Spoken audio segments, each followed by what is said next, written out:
Hi guys, my name is Murtaza Mehdi and I'm bringing you this complete Adobe Premiere Pro 2021 course. I've put this course together for people who are new to Premiere, and if you have no previous video editing experience, then you have come to the right place, because in this course we are going to start right from the beginner's level and we will gradually progress further, covering everything you need to be a full-fledged video editor. And by the end of this course, I'm pretty sure that you will be confident in taking on a broad range of video editing work. To make it easier for you, I have split this course in 6 sections. The first one is getting started, in which we are going to cover some of the basic stuff like the interface, importing and organizing media, workspaces, and then we are going to move to the second section, which is the editing basics. In this section, we will cover the basics of editing, like building our first sequence, marking in and out points, using the razor tool, using the insert edit and replace edit features. We will see how to create lower thirds and titles. Then we will look at transitions and a lot of other stuff that we are going to cover in this section.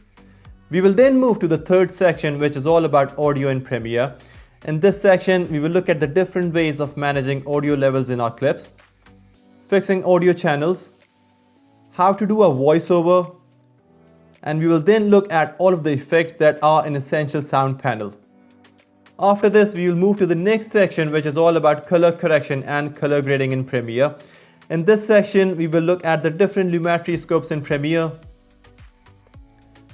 We will work with the Lumetri color panel, including the RGB and hue saturation curves. And then we will look at how we can fix skin tones using the Lumetri effects and the Lumetri scopes. After this, we will move to the advanced editing section, in which we are going to learn about text animation using keyframes, speed ramping and freezing frames, creating custom transitions, working with green screens, and a lot of other exciting stuff as well. This will then bring us to the last section in our course, in which we are going to see how to export our final work for YouTube, Facebook, Instagram, and TikTok. And then we will also learn how we can work with a media encoder. So as I said before guys, after completing this course, you will have a really solid understanding of Premiere, and you will have all the necessary skills and you will be confident in making your way into the world of video editing. So without wasting any time, let's get started and I'll see you in the first tutorial. What's up guys, hope you're all doing great. Welcome to the first tutorial in this complete Premiere Pro 2021 course. In this tutorial, we are going to familiarize ourselves with the interface and some of the basic stuff in Premiere. So the first thing we want to do is obviously launch Premiere and then create a new project. Now there are multiple ways of creating a new project, and it's really up to you which one are you comfortable with. You can create a new project by going into the file menu and then clicking new and then project. You can also use the keyboard shortcuts, which is Command, Option and N key if you're on Mac, and Control, Alt and N keys if you're on Windows. And you can also use this big button on the main interface if you want to create a new project. Now, regardless of what way you use, you are going to land on this window. Now, at this point, the only thing I want to do is choose a name for my project and then select the location I want to save my project in. So I want to name this project as Getting Started. And then I want to save this one on my desktop. And guys, I'm really not interested in any of the other options on this window, because we are going to cover most of this stuff later in the course. Now, as soon as I click on this OK, we are going to land on this screen. Now, don't get scared of this, and if you have never used a dedicated video editing application, then Premiere, sometimes for beginners, it can be a bit overwhelming, but rest assured, all of this will become very clear to you as we progress further in the course. Now, when you open up a new project, the default interface should look like this. You have your source monitor on your left, your preview screen or the program monitor just next to it on the right. In the bottom left, you have your project panel, then next to it is the tools bar, then your timeline, and then finally your audio meter.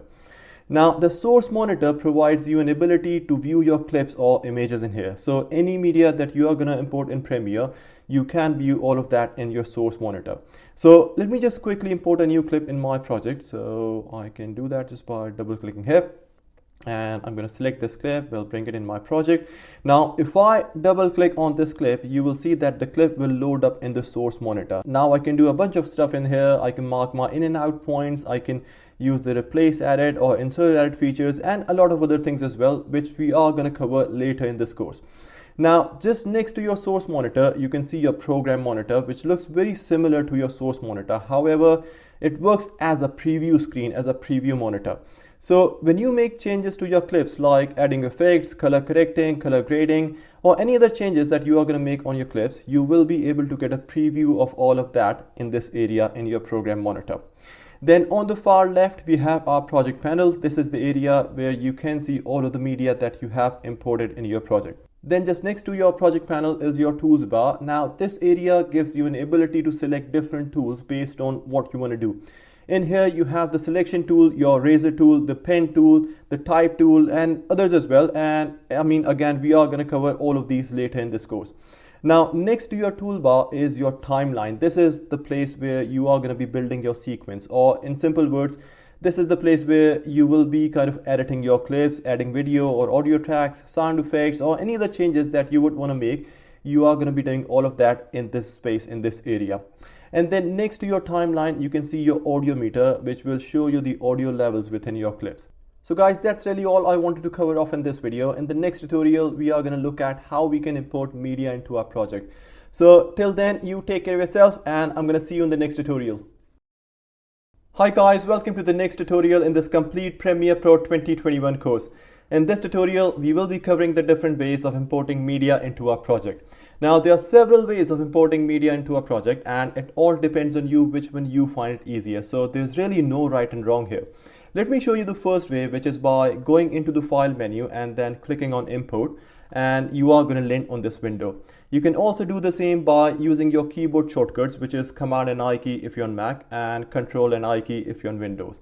Now, the other way of importing media is simply by double clicking in your project panel, and you are going to land on the same window. Once here, you can then go ahead and select the media you want to bring in. Now you can select either just one file or a number of different files, and you can also import full folders containing your media if that's what you want. Now, once you've selected your files, you can click on this button and Premiere is going to import all of this media, and you will be able to view all of this in your project panel. Now, another way of importing media is just by dropping files into your project from any folder on your device. So if I bring up my folder and drag this file and drop it here, you can see that Premiere has imported this media successfully. So guys, these are some of the ways how you can import media into your project, and this is all what I wanted to cover off in this video. In the next tutorial, we will look at the workspaces, project and sequence settings, and preferences. So till then, you take care of yourself, and I will see you in the next tutorial. What's up guys, hope you're all doing great. Welcome to another Premiere Pro tutorial.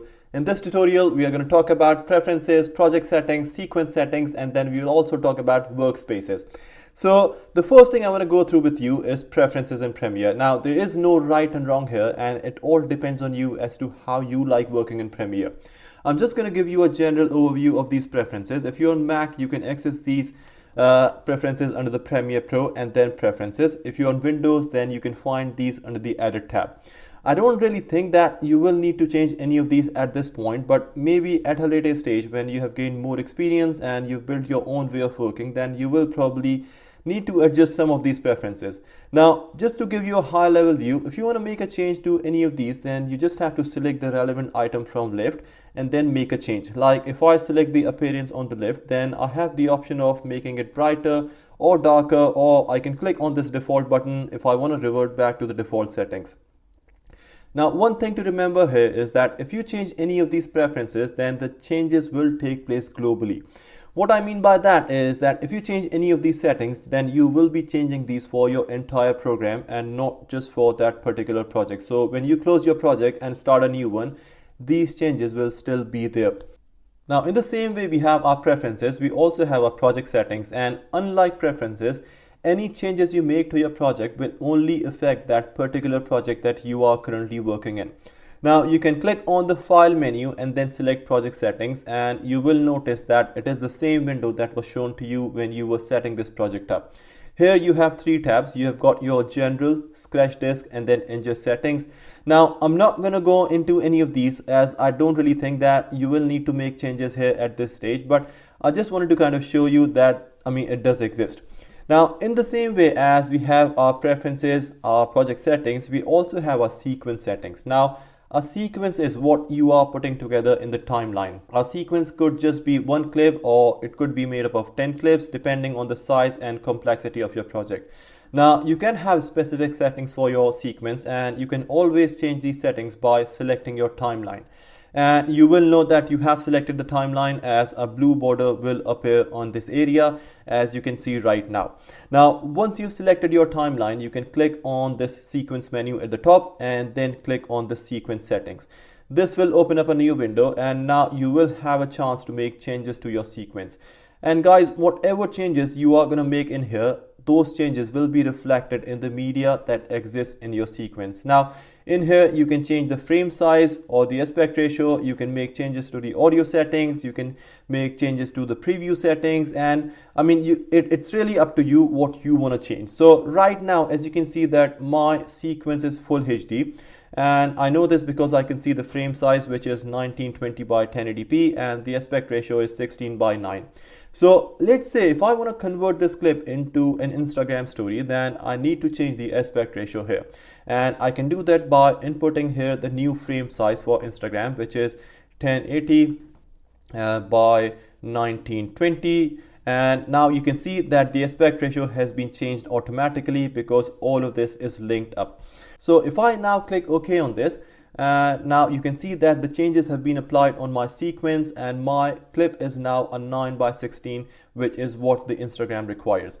Right now guys, don't worry about anything else, because I mean we are going to look at later in the course like how to align the position and everything else to make your clips look better for Instagram and other social media platforms. I mean, at this point, I just wanted to kind of show you guys, I just wanted to kind of walk you guys through how you can make changes to your sequence. Now, another thing that I wanted to discuss in this tutorial is workspace in Premiere. Now, a workspace is basically your preferred work environment. Premiere has a number of pre-configured workspaces that can be accessed by either going into the Windows menu and then Workspaces, or by selecting from this top section over here. Now, you can also create your own workspace. So let's say that if I'm working on a project with 10 or maybe 20 clips in my timeline, so obviously I would prefer to have more space in my timeline so that I can kind of easily work through my timeline, work through my clips, and see as many clips as possible without having to zoom in and out all the time. So what I can do is I can create my own workspace that suits my working style, and I can do that simply by moving these components around. So I will first of all drag my project panel to the top like this, and it's there now. So now I'm just going to expand my program monitor, and now you can see that I have a much bigger timeline to work in, and I can save this workspace with any name that I want to by going into the Windows menu and then Workspaces, and then save as a new workspace. And I'm going to name this one as course. And now if I go back into my workspaces, you can see that it's now appearing here in the list of all workspaces. Now at a later point, if I want to switch back to another workspace or the default workspace, then I can do that easily by coming here again in the Windows option and then selecting a workspace of my choice. Now another thing that I just wanted to kind of quickly show you right now is that let's say that if I'm making a change to my workspace, and like right now I'm doing, and if I just mess it up completely like I've done right now, then I can always go back to the default settings, and I can do that simply by going into my Windows menu, then Workspaces, and then clicking on this option. So guys, just to summarize, in this tutorial we went through preferences, project settings, sequence settings, and then we also looked at workspaces in Premiere. So that's really all in this tutorial, guys. I hope you find it useful. I hope you liked it. If you have any questions, anything you would like to ask, feel free to drop those in the comment section, and I will try to get back to you as soon as possible. I'm now going to see you in the next tutorial. So till then, you take care of yourself. What's up guys, hope you're all doing great. Welcome back to another Premiere Pro tutorial. In this tutorial, we'll be discussing how to organize media in our project panel, and also we'll talk about the different media types we have in Premiere. So when importing media into your project, it's very important to have everything organized, as it's just going to make your life a lot easier. Now we will discuss in a few seconds the different ways of sorting the media out, but for now let me just show you some quick things which would probably going to help you.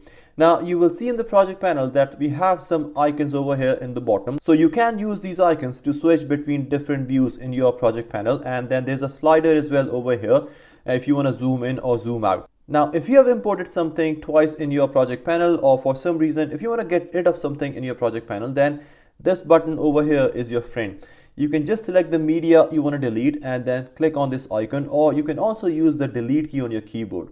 Now, another thing is that if you have multiple media files in your project panel, then a sensible thing to do is to create a bin and put all of the same types of media in that bin. Now, a bin is basically a folder in Premiere, and you can create a bin by clicking on this icon in the bottom of your project panel. If you have separate bins for your, let's say, footages, audio, and your graphics, then imagine how easy it's going to be for you rather than finding one item from a list of 50 items. Now, let's say that you have set up individual bins for all of your media types. You still don't really have to go into those bins if you're looking for a specific item, because you can use the search bar over here, and all you have to do is just type in the name of the item that you're looking for, and then it should appear over here in the project panel. Now, another thing that I want to go through with you in this tutorial is the media types. So let me first of all go to my full screen view, and I can do that by pressing the tilde key on my keyboard. Now you will see that I have set up individual bins for my media in the project panel. Now, if I expand all of these bins, you will see that all of the clips have different logos, different icons. Now, this is one way of spotting which is which. For example, we have the audio files with no video, so you can see the waveform. And then this little icon represents a sequence. Then we have again a white strip which represents still images, and now here we have a waveform combined with a white strip which indicates that this is a movie. Now, an efficient way to see all these media types in a separate column over here in your project panel is by right clicking at the top in this area and then selecting metadata display. You can then expand the Premiere Pro metadata window, and now in here all you have to do is to take the media type box and then click OK, and that's it. Now you got a separate individual column for your media types. So now it's easier for you to identify if you've got a movie over here, if you've got an audio, if you've got a still image, because you can see everything in this column.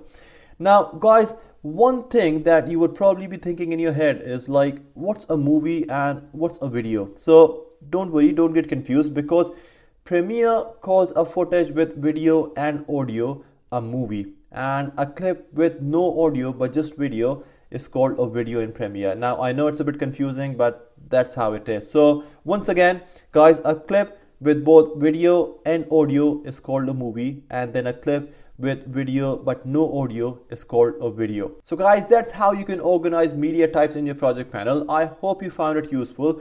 If you have any questions, as always, feel free to drop those in the comment section, and I will try to get back to you as soon as possible. I'm not going to see you in the next tutorial, so till then, you take care of yourself.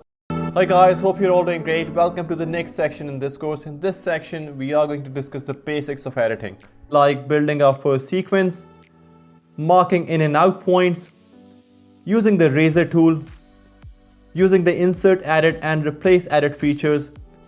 We will see how to create lower thirds and titles. Then we will look at transitions and a lot of other stuff that we are going to cover in this section. So guys, by the end of this section, you will be familiar with some of the most useful and basic tools in Premiere that are going to help you when you are editing your footages. So without a further ado, let's crack on. Hi guys, how's it going? Welcome to another Premiere Pro tutorial. This tutorial is basically part of the full Premiere Pro 2021 Beginners to Advanced Level course. In the previous section of this course, we went through the basic stuff like the interface, how to import and organize our media, play with workspaces and preferences. So let's now start to get into the actual stuff, which is the editing, which is what you all want to do. So the first thing that we are going to do is obviously we are going to create a new project, and you guys all know how to do that. So what I'm going to do next is we need to import some media into our project. So now there are, as you all know, there are a lot of different ways how you can do that, but I am going to double click in my project panel, and now I'm going to select these files. I'm also going to select some audio files, and now I'm going to click on the import. So now that you can see that Premiere has successfully imported these media files into my project. So what I'm going to do next is I will be building my first sequence. So now, like all the other things in Premiere, there are, number of different ways how you can build a sequence. You can either go into your file, and then you can go into new, and then you can go into sequence. So that's one way of getting a sequence on your timeline. You can also come to your project panel, and you know where you are looking at this new item. So you can click here and you can see the sequence. So you can do that as well. You can also go on one of these clips which are in your project panel, and you can right click on these clips, and then you can select this option that says new sequence from clip, and that is going to create a sequence on your timeline. What I tend to do most of the times, the way I find it really easy is just by lifting my clip on my project panel and then dropping that onto my timeline, and that is going to create a new sequence like this. So now that we've built our first sequence, you may have noticed one thing on the project panel, and that is that you've got two files, but you've got the same name for both those files. Now one of those files is the file that you actually used to create the sequence, and the other file is basically your sequence. And you can spot that just by looking at the icon itself. So this icon actually represents your sequence. Now, just not to get yourself confused with this, what you can do is you can rename your sequence. I'm going to do the same here. So I will rename my sequence to Editing Basics. And now I know that this is my sequence, and that is the media that I have on my project panel. Cool. So we've got our sequence here, and now we can start adding more clips to it. So I'm going to drag and drop this media file again, this video clip, to my existing sequence, and now I'm going to pick this audio file as well, and I'm going to drop this on the audio track. So this is how you're going to create your sequence. That's how you're going to add tracks to your sequence as well. So that is pretty straightforward. And to be honest with you, it is as easy as it looks. So, there's no rocket science behind this. And once you've done it like 2 or 3 times, you will get really used to it. So in the next video, what we are going to look at is we will look at the timeline itself, just to get a better understanding of how timeline actually works. So till then, you take care of yourself, and I will see you again soon.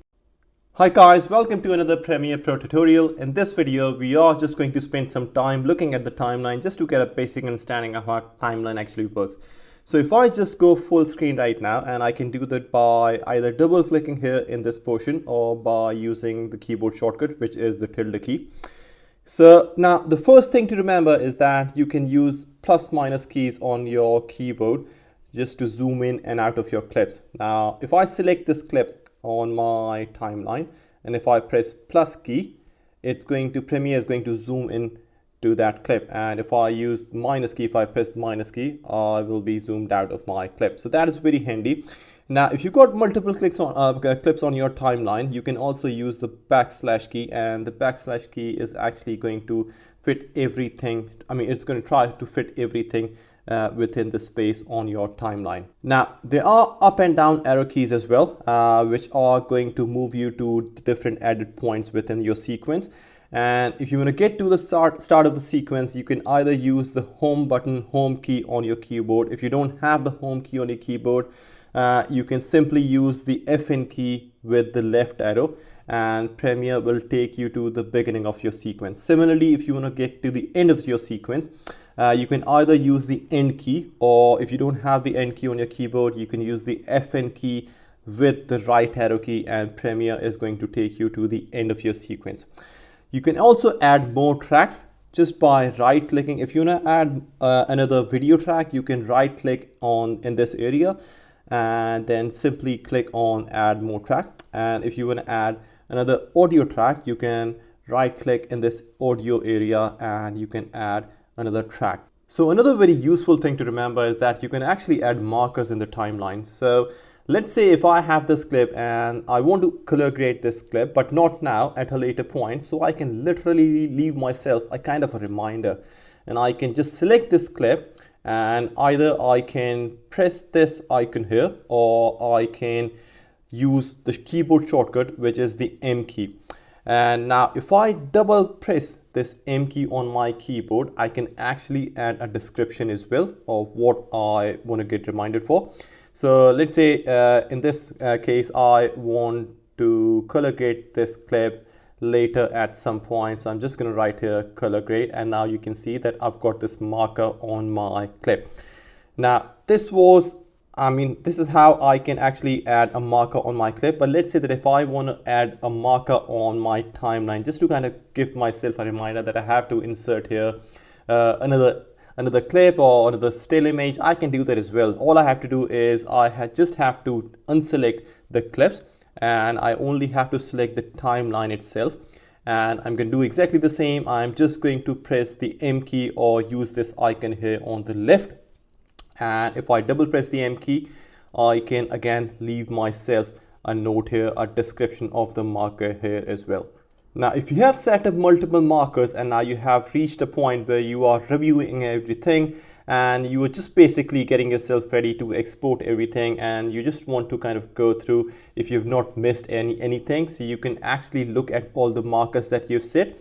And you can do that either in the project panel, or if you can't see the marker option in the project panel, you can go in the Windows here, in the Windows tab, and then just click here on the markers, and you will be able to see all the markers that you have set yourself up in your timeline and on your clips. Now you can go through these one by one just to make sure that you've not missed out on anything, and just to kind of giving yourself a final check on your timeline and on your clips.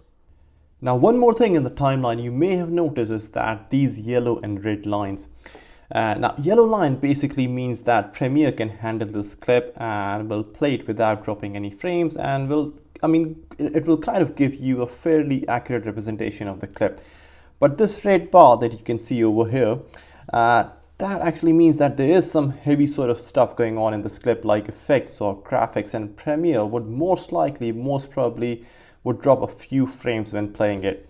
Now we can actually see ourselves by clicking this banner in the program monitor and then selecting this button that says, selecting this option that says show dropped frame indicator. Now let me play this clip so that we can see what is going to actually happen. So now you will notice that when I'm playing this clip with the yellow bar on its top, the light stays at green and there are no issues in playing as well. But as soon as we get to the red part of the clip, the light is going to turn to amber, and it will also tell us how many frames Premiere is dropping.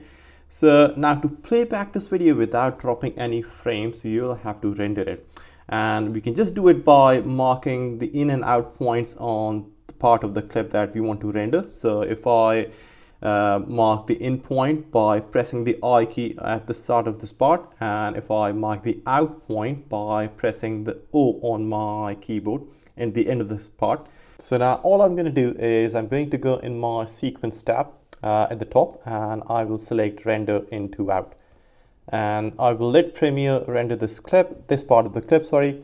And now that we can see that the clip has been rendered, and you can now notice that the top bar, which previously was in red color, now has turned to green. So if I play this clip now, you will see that we're not dropping any frames at all, and it plays absolutely fine. Cool. So that was all the things that I wanted to cover in this video.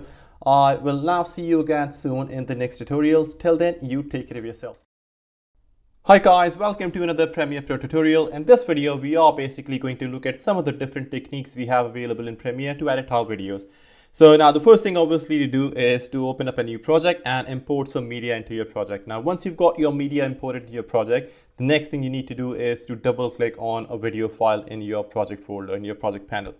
Now as soon as you double click on a video file, you will notice that it loads up in the source monitor. So what I want to do is I want to walk you through how we can navigate using the source monitor through a series of keyboard shortcuts, and then we are going to look at how to mark the in and out points on a clip. So now if you want to play the clip, you can either use the play button or you can use the space bar on your keyboard. And if you want to move on a frame by frame basis, then you can use the right and left arrow keys on your keyboard. And now most of the times we will be using the keys J, K and L on our keyboard. And what these keys do is that you will use the key J to move backwards in the clip, but if you press the J key more than once, it is going to increase the playback speed. So similarly, if you want to move forward in your clip, then you will use the key L. And if you press it more than once, it is going to increase the playback speed. Now, if at any point you want to stop at any point in your clip, then you can either use the space bar on your keyboard or you can use the key K. Also, if you want to go in slow motion in either ways, I mean either backwards or forward, then you can use, you can actually press and hold the keys J and K at the same time. It will move backwards in slow motion. And similarly, if you press and hold the keys K and L, it will basically move forward in slow motion. So guys, I mean, if you can remember these three keys like J, K and L, then believe me, your life is going to be so much easier, because you won't have to kind of move through using your mouse or using the trackpad on your laptop. But you can, basically you can do a lot of things using these three keys, so it is going to save you a lot of time as well. Now, the next thing we are going to look at is how to mark in and out points on the clip. So we have our sequence on our timeline, and when we brought this clip into our timeline, we actually brought the whole clip. But what if we only want a part of this clip? Let's say that if I don't want this whole clip on my timeline, I only want to have the first 10 seconds of this clip, and I don't want the remaining clip. So, I mean, obviously we can do that in the timeline as well, but we don't want to do that in timeline. We want to only bring the part that we actually going to use in our sequence. So in that case, we will be using the in and out points method, or in editing terms, we will basically be making a rough cut on our clips. So first of all, let's see what the in and out points actually mean. So like most of the time in your editing career, when you will get footages to edit, you won't be using the entire footage, and you will use part or maybe a few parts from that clip. So what you will do is you will set an in point on that clip, which will be the new beginning of that clip, and then you will also choose an out point which will mark the new ending of that clip. So now you would do this normally by watching the clip first and then deciding which part of the clip you need. Now in this case, I want this clip from here to here. So what I will do is I will first mark the in point here, and I can do this in three different ways. Either by clicking on this open bracket icon, which you can see it here, or I can go in the markers tab up there in the top, or I can simply use the keyboard shortcut, which is the key I. So if I press the I key, I will be marking the in point on this clip, which I have just done it now. Now I only want the part of this clip to this point. So what I'm going to do is I will now mark my out point. Again, I can do this in three different ways. Either I can use this close bracket icon over here, or I can go in the markers tab up at the top, or I can simply use the keyboard shortcut, which is the O key. So I key for the in point and O key for the out point. So now that we have marked the in and out points on the clip, we would want to watch the part of the clip that we have selected, just to make sure that we have not missed out on anything. So to watch the marked area, just to watch that marked selection on your clip, you will press the Option key on the Mac and Alt on Windows, and at the same time press the K key on your keyboard. And this is, how you're going to actually, watch that part of the clip that you just selected. So, this way of cutting, as I said before, is called making a rough cut on your clips, and that's basically how you're going to mark the in and out points. Now, just so you know, you can also mark the in and out points directly within your project panel and on your media files. I'm not going to go through that because I just don't like that method of marking the in and out points or making rough cuts to your clips. I normally prefer doing this within the source monitor and then bringing the part of the clip that I want on my timeline. So, it's just because that I think doing that within the source monitor is much simpler and much easier thing to do.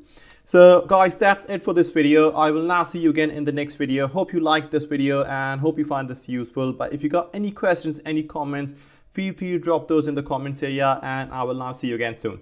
What's up guys, hope you're all doing great. Welcome back to another Premiere Pro tutorial. In this tutorial, we'll learn how to use the Insert Edit feature and the Razor tool. Now, we've looked at how to mark the in and out points on our clips in the previous tutorial, and guys, if you haven't watched that, then I would highly recommend you to watch it, because knowing how to mark the in and out points is like one of the most important things in editing. So let's now see how to add clips on our timeline using the Insert Edit method. So I have the sequence in my timeline, and the first thing I need to do is load a clip in my source monitor, and I can do that by double clicking on the clip in my project panel. And now I'm going to mark my in and out points on this clip. And we know it from the previous tutorial that we can mark the in point by using the I key and the out point by using the O key. So let me do that. And then I'm going to adjust the playhead in my timeline. So now that I've set my playhead, there are a couple of ways how you can use the insert edit feature. So we can either click on this icon in the source monitor, or we can use the keyboard shortcut, which is the comma key. And guys, you will see that as soon as I click on this icon, my clip will be added at the same point where my playhead is, which is the beginning of my sequence, and there it is. Now let me undo this by Command Z or Control Z if you're on Windows. I can also add this clip in between the other clips that I have on my timeline, and for that I'm going to do exactly the same thing, which is to set my playhead. And this time I'm going to use my keyboard shortcut for insert edit, which is the comma key. And you can see that the clip has been added here, pushing the next clips further in the timeline. So the insert edit method allows you to add clips based on where your playhead is in your timeline. Now another thing that we are going to look at is how to move or swap clips in the timeline. So let's say that if I want to bring this clip over here, but if I just drag and drop it here, it's cutting off the existing clip. In this case, we can use some of the keyboard shortcuts. So if I press Command and Option key or Control and Alt keys if you're on Windows, and then drag the clip, this will allow me to place my clips without affecting the existing clips on my timeline. So guys, this is how you can kind of move your clips around in your timeline without affecting any of the existing clips. Now, if you want to add the length of a clip within your timeline, it's pretty easy. All you have to do is hover your mouse over at the end of the clip, and depending on which way you want to go, you can either extend the length of this clip if available, or you can shorten it down too.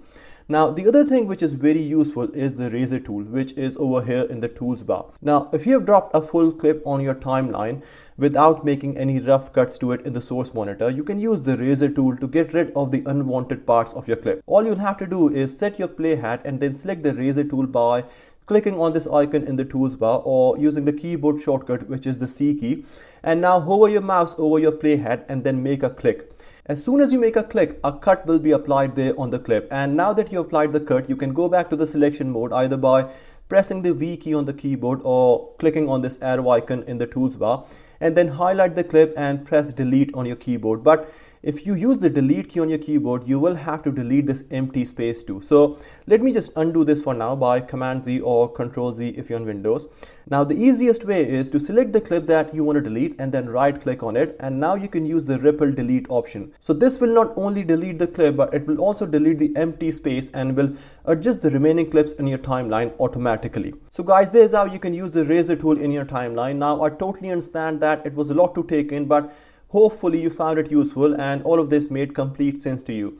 Now, this is all what I wanted to cover off in this tutorial. If you have any questions, any comments, feel free to drop those in the comment section and I will get back to you as soon as possible.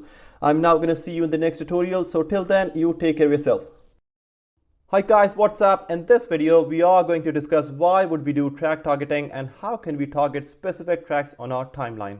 Now, before discussing how track targeting actually works, let's first quickly see what these tools are here for. The upper tracks are all the video tracks and the lower ones are all the audio tracks.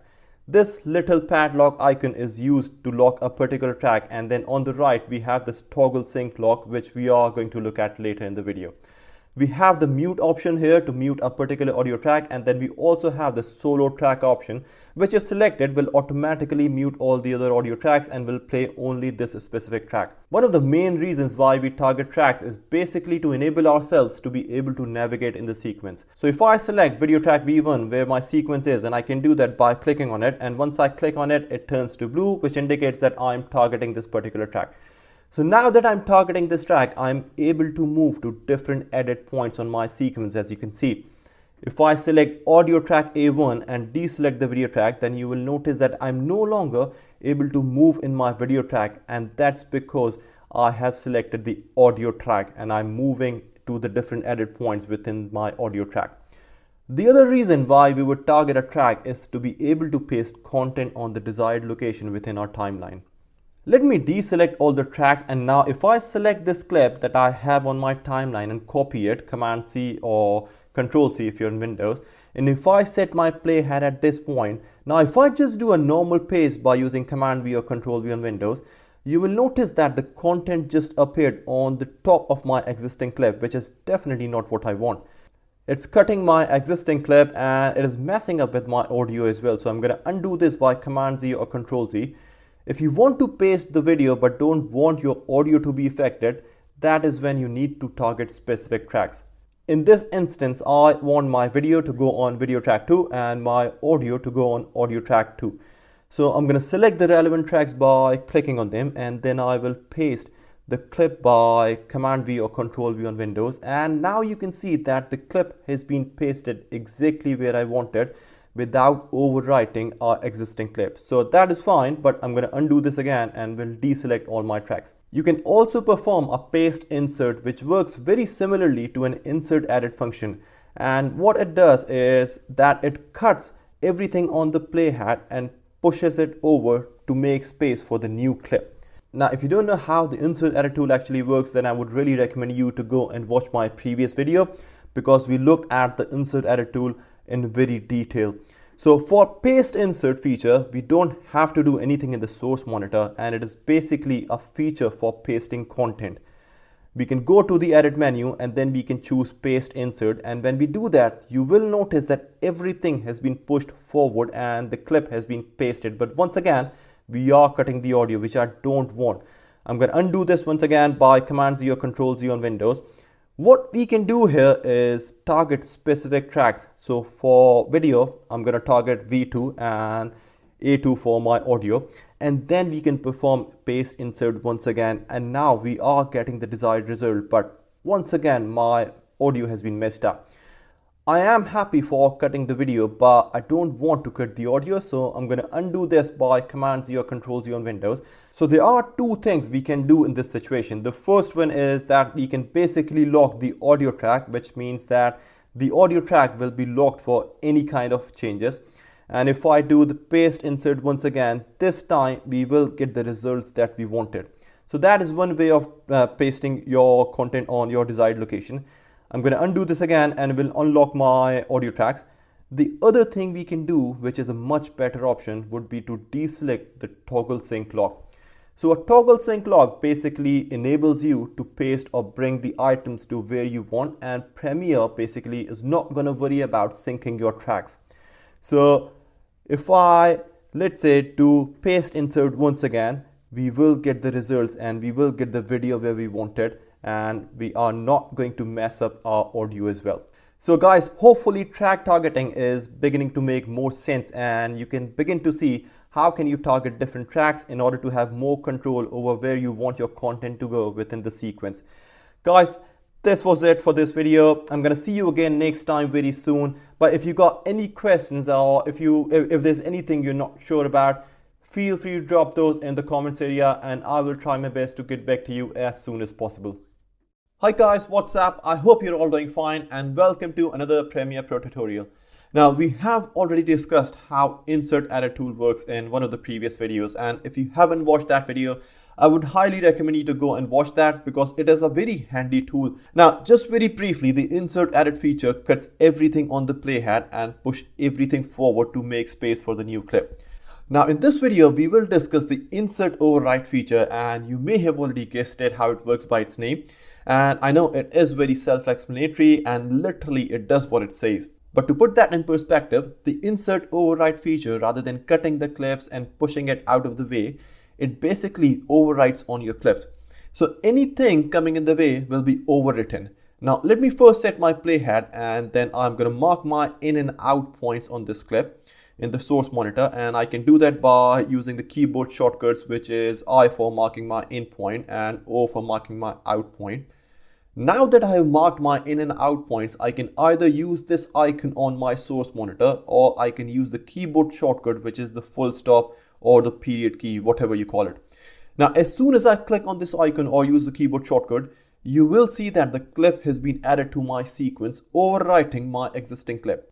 So that's how you can use the insert overwrite feature, and it comes in really handy when you want to replace content in your sequence, as it allows you to insert clips with just one click rather than trimming and deleting and doing a lot of things. So guys, I hope you liked this video, but if you got any questions or any comments, feel free to drop those in the comments area, and I'll be more than happy to get back to you as soon as possible. I'll see you again soon now. What's up guys, hope you're all doing good. Now this is going to be a really short video but definitely a very useful one. Now even though we have discussed a number of different methods on how we can edit the length of our clips in the source monitor and then bring those clips over to our timeline, but there will be awful lot of times when you will have to make modifications within your timeline, and I always do that. When we looked at the razor tool in one of the previous videos, and if you haven't watched that video, I would definitely recommend you to watch that, because razor tool is one of the most useful tools when you're editing your videos in Premiere.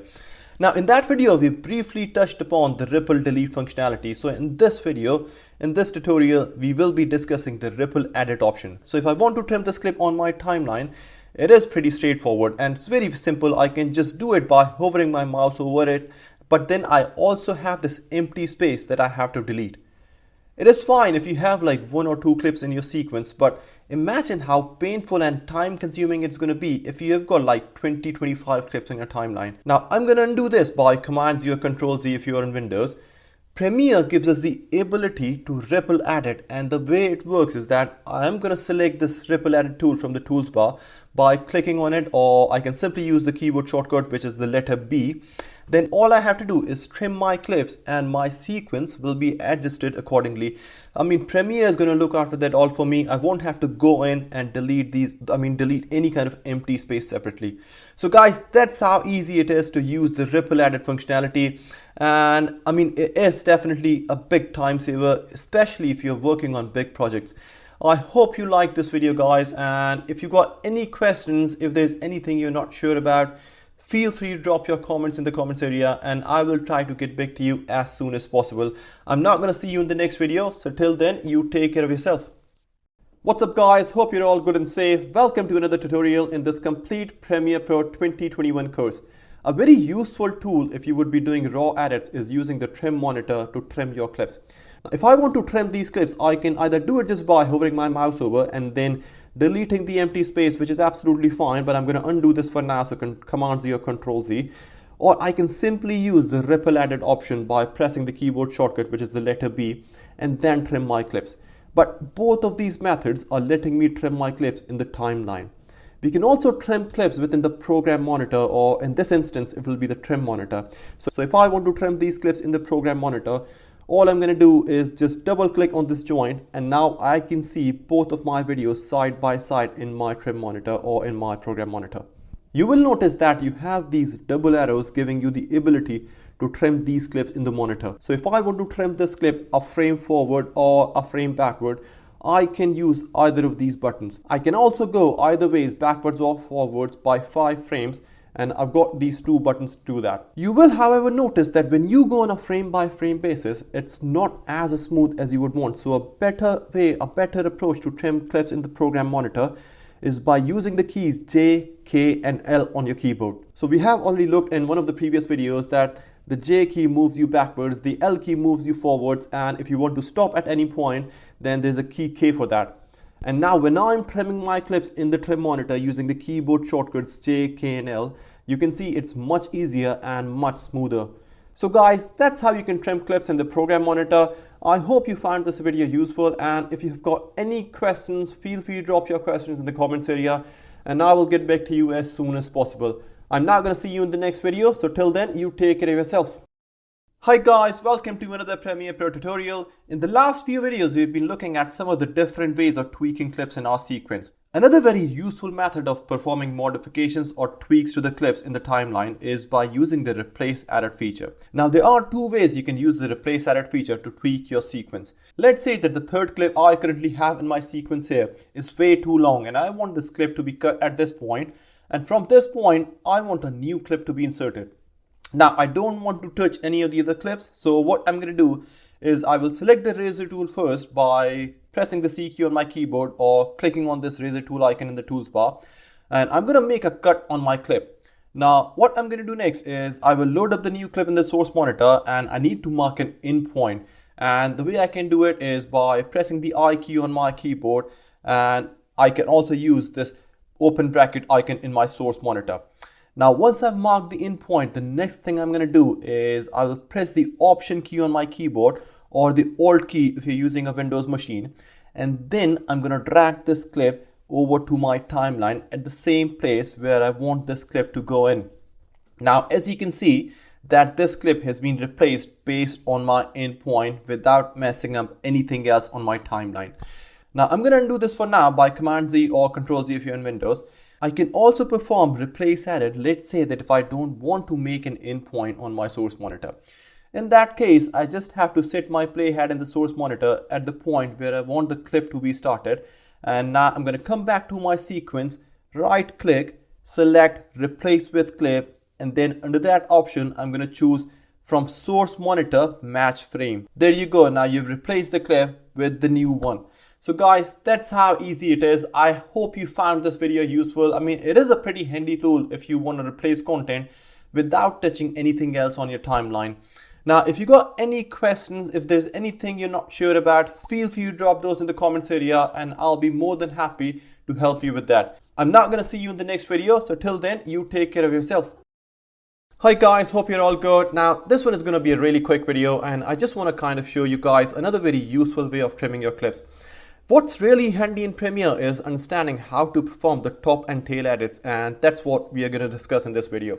So we already know that if we want to cut different parts of the clip within our sequence, we have the razor tool that we can very easily use. But what if I quickly want to cut off the top part of my clip, or let's say the ending of my clip, that is the tail.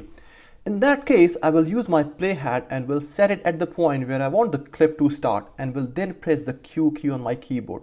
So as soon as I press the Q key on my keyboard, Premiere will cut off the top part of my clip. So now you can see that my clip will start from this point. So this is like the new starting point of my clip. So this was the top edit, guys. Now the tail edit is not too different from top edit. If I want to get rid of this part of my clip, which is the ending of my clip, or you can say the tail of my clip too, all I'm going to do is, once again, I'm just going to adjust my playhead, and this time I'm going to use the key W on my keyboard and Premiere will get rid of the tail of my clip. So remember, key Q for your top edit and then key W for your tail edit. So guys, that's really it for now. I hope you found this video useful and I hope you liked this video. If you got any questions, anything you're not sure about, feel free to drop those in the comments area and I will try to get back to you as soon as possible. I'm not going to see you in the next video. Till then, you take care of yourself. What's up guys, hope you're all doing great. Welcome back to another Premiere Pro tutorial. In this tutorial, we'll be discussing what transitions are and how to apply some of the built-in transitions we have available in Premiere. So first of all, what is a transition? So a transition is basically how you move from one clip into another.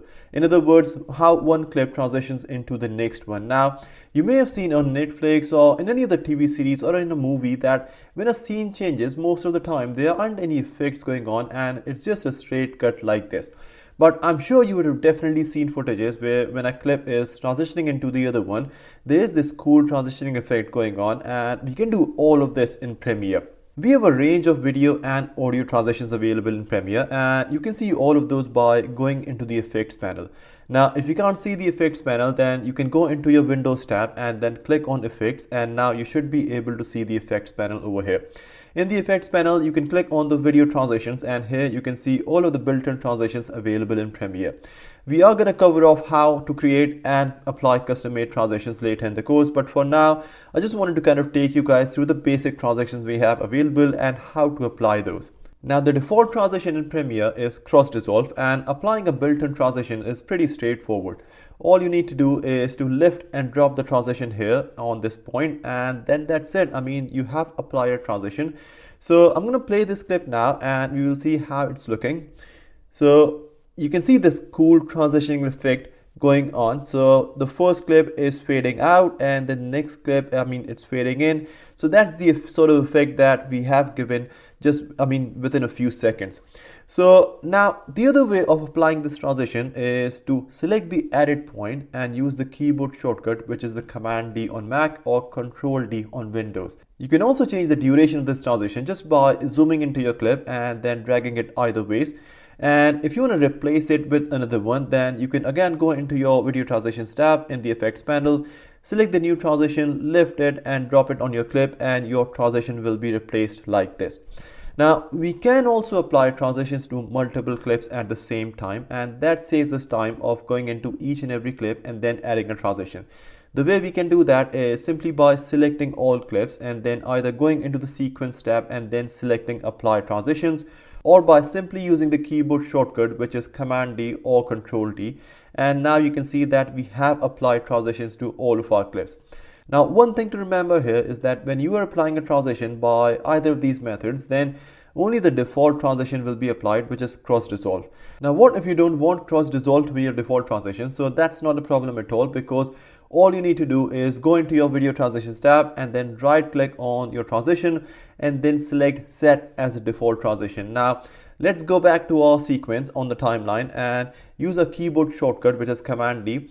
And on this edit point, I'm going to apply this transition now, and now you can see that our new default transition, which is dip to black, has been applied over here. So that's how easy it is to apply transitions on your clips. And guys, just a couple of things more. And like cross dissolve is, the most widely used transition in Premiere, and then this dip to black, this transition is basically used at the end of your footage. So if I you may have seen that when a scene is kind of at the end, then you see that black screen in the end. So that's what this transition is, dip to black. So let's say if I apply this one at the end of my sequence, and now let me just play the clip, and now you can see that we are kind of going into the black very gradually. So all of these transitions are very, very handy. What I would suggest you to go through each of these that we have in the video transitions tab, and then find the one that that suits your project the most, and then go ahead with that.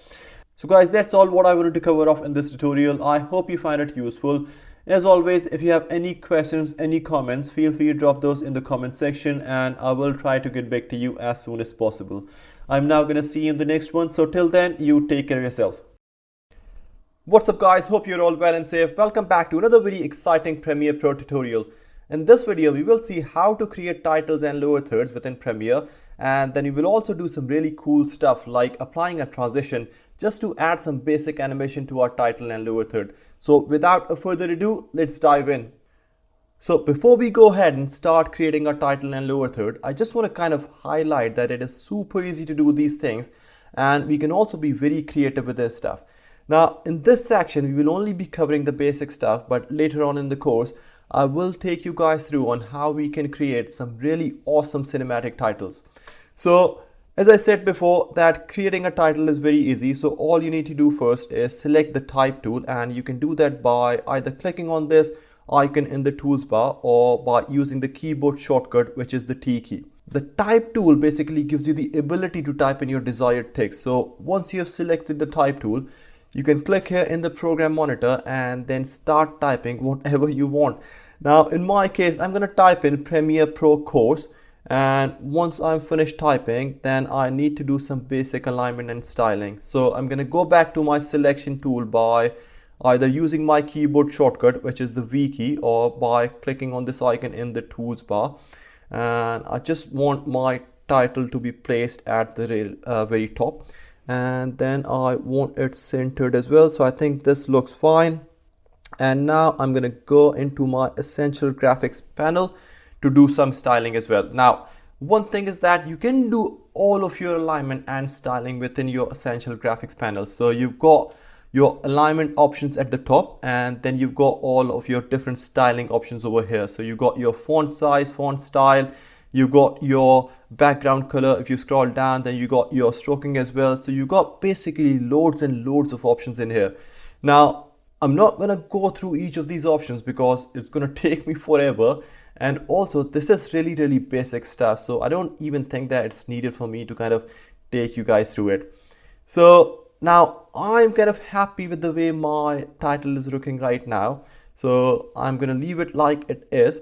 Now, one more thing, guys, that you will notice is that there is a new layer that's been added to your timeline. And this basically is your graphics layer. So this is your layer that represents your title. So this is basically your title. So I'm just gonna drag this and place it on top of my video because I want my title to appear as soon as the video starts. Now, it's really your decision. It's really up to you when you want your title to appear. So if you want your title to appear, let's say 10 seconds after your video starts, so you can place your title over here. And you can also kind of choose the length as well, so you have the control on how long you want to show your title in your clip. And you can do it by just hovering your mouse either of the sides of your clip, and you can either extend it or shorten it down. It's really up to you. Now, the only thing that's lacking, the only thing that's missing right now from our title is some smoothness. So we can be a bit creative here, and we can just add in a cross dissolve transition. Now, a cross dissolve transition will give it a nice fade in and fade out effect. So I'm now going to go into my effects tab, and we'll then click here in the video transitions folder and then the dissolve folder, and this is our cross dissolve transition. So I'm going to drag this transition and we'll drop it on my titles layer at the beginning and in the end. And now let's just play this and see how it looks. Cool. So guys, this is how you're going to create a basic title in Premiere. And as I said before, that we will be covering off later in the course on how we can create some really nice looking cinematic titles and how we can use different effects. So do stick around if you are interested in that stuff. So the next thing we're going to look at in this video is how we can create a lower third. So basically a lower third is a graphic layer applied at the bottom portion of your screen, and it provides some sort of context to the subject of the video. Now, a lower third again is as easy as creating a title. So all you need to do first of all is we're going to create a new sequence, and we can do that by using a keyboard shortcuts, which is the Command N if you're on Mac and Control N if you're in Windows. And I'm going to leave all these settings as they are, and the only thing I'm going to do is just rename my sequence to lower third, and that's it. So now that I have my sequence ready, I need to select the type tool, and I can do that by either clicking on this icon in the tools bar or by using my keyboard shortcut, which is the T key. Now, once you've selected your type tool, you then need to go into your program monitor and start typing in. So I'm going to type in my name, and you can obviously type in yours. And once we have finished typing in, we then need to go into our essential graphics panel so that we can then do some basic alignment and styling. So I am going to first of all select the size of it, and then I think because it's a lower third, so it's usually kind of placed at the bottom of the screen. That is the reason why it's called lower third. So I think the position is fine, and now I just need to kind of do some background color as well. So, and the size too. So the size looks fine now. Yeah, it's okay now. And the background color is okay as well. Now I'm gonna leave it here because I don't want to spend more time on kind of styling and aligning this, because I can just go on and on and on. So guys, it's really up to you how you want to style your text, but I'm gonna keep this clean and simple for now. So that's really it now. So this is our lower third. The other thing that we can do is we can again apply a cross dissolve transition to give it a nice fade in and fade out effect. So I'm going to go into my effects panel again, then video transitions, then dissolve, and now I'm going to drag this cross dissolve transition and we'll drop it here on my lower third layer. So that's really it. Now let's see how it actually looks. Cool, so I think that looks good. So guys, this is how you're going to create a basic lower third in Premiere. Now, just one thing before I wrap this video up is that adding a cross dissolve transition on graphics is not what we really do on a day-to-day basis, because there are like much better and efficient ways of applying effects in Premiere. But don't worry right now, because we are going to cover majority of that stuff later in the course. So for now, because we are going through the basic stuff to build the foundation, that is the reason why I chose to do it the easier way. So guys, I hope you found this video useful. If you got any questions, anything you want to ask, feel free to drop that in the comment section, and I will try to get back to you as soon as possible. I'm not going to see you in the next video. So till then, you take care of yourself. What's up guys, welcome back to another Premiere Pro tutorial. In this video, we will be looking at how to create rolling and crawling credits in our project. So rolling credits are as easy as creating a title in Premiere. Basically, rolling credits are the credits that will animate vertically like the ones we see at the end of a movie. Now, in order to create one, let's first create a new sequence, and I can do that by using my keyboard shortcuts, which is Command and N key. And I'm going to name this sequence as rolling credits. So yeah, so now for rolling credits, you would obviously need more text, and it's always better to have that text somewhere ready in a Word document or in any other text editor. So I've got all my text ready here in my Word file here. And what I'm going to do is I'm going to copy this text first of all, and I'm going to go back in my project and will now click on this type tool. Now you can see the type tool here either in the tools bar, or you can use your keyboard shortcut, which is the T key. Now, once you've selected the type tool, you now need to come back in your program monitor and click. You can click anywhere in your program monitor. I'm going to click here, and first of all, I'm going to type in the word cast. I'm not too worried. I'm not too concerned about all the alignment and styling right now, as I will do that later on. Right now, I just want to insert all my text in. So I've already copied in one column, so I'm going to paste that one in over here, and then I'm going to go back to my Word file and we'll now copy this other one, and I'm now going to go back in my project and we'll paste this one as well. Cool. So now I've got all my text here in my program monitor, so I will start doing some alignment and styling. So I will first of all place this cast here at the top, and I just need to make sure that these are aligned. Both these columns are aligned, which they are. I mean, they look fine now. So I'm going to do some basic adjustments now. So let's see.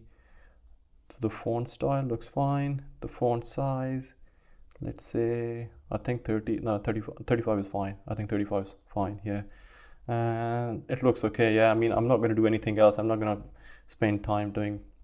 I can go on and on and on, but I mean, for the sake of this tutorial, I only want to show you guys how you can do it. So I think this looks absolutely fine. Now, once you've done your styling and once you've done all your alignment and you're happy with everything, now you need to go into your essential graphics panel and go right at the bottom of it, and you will see this roll option.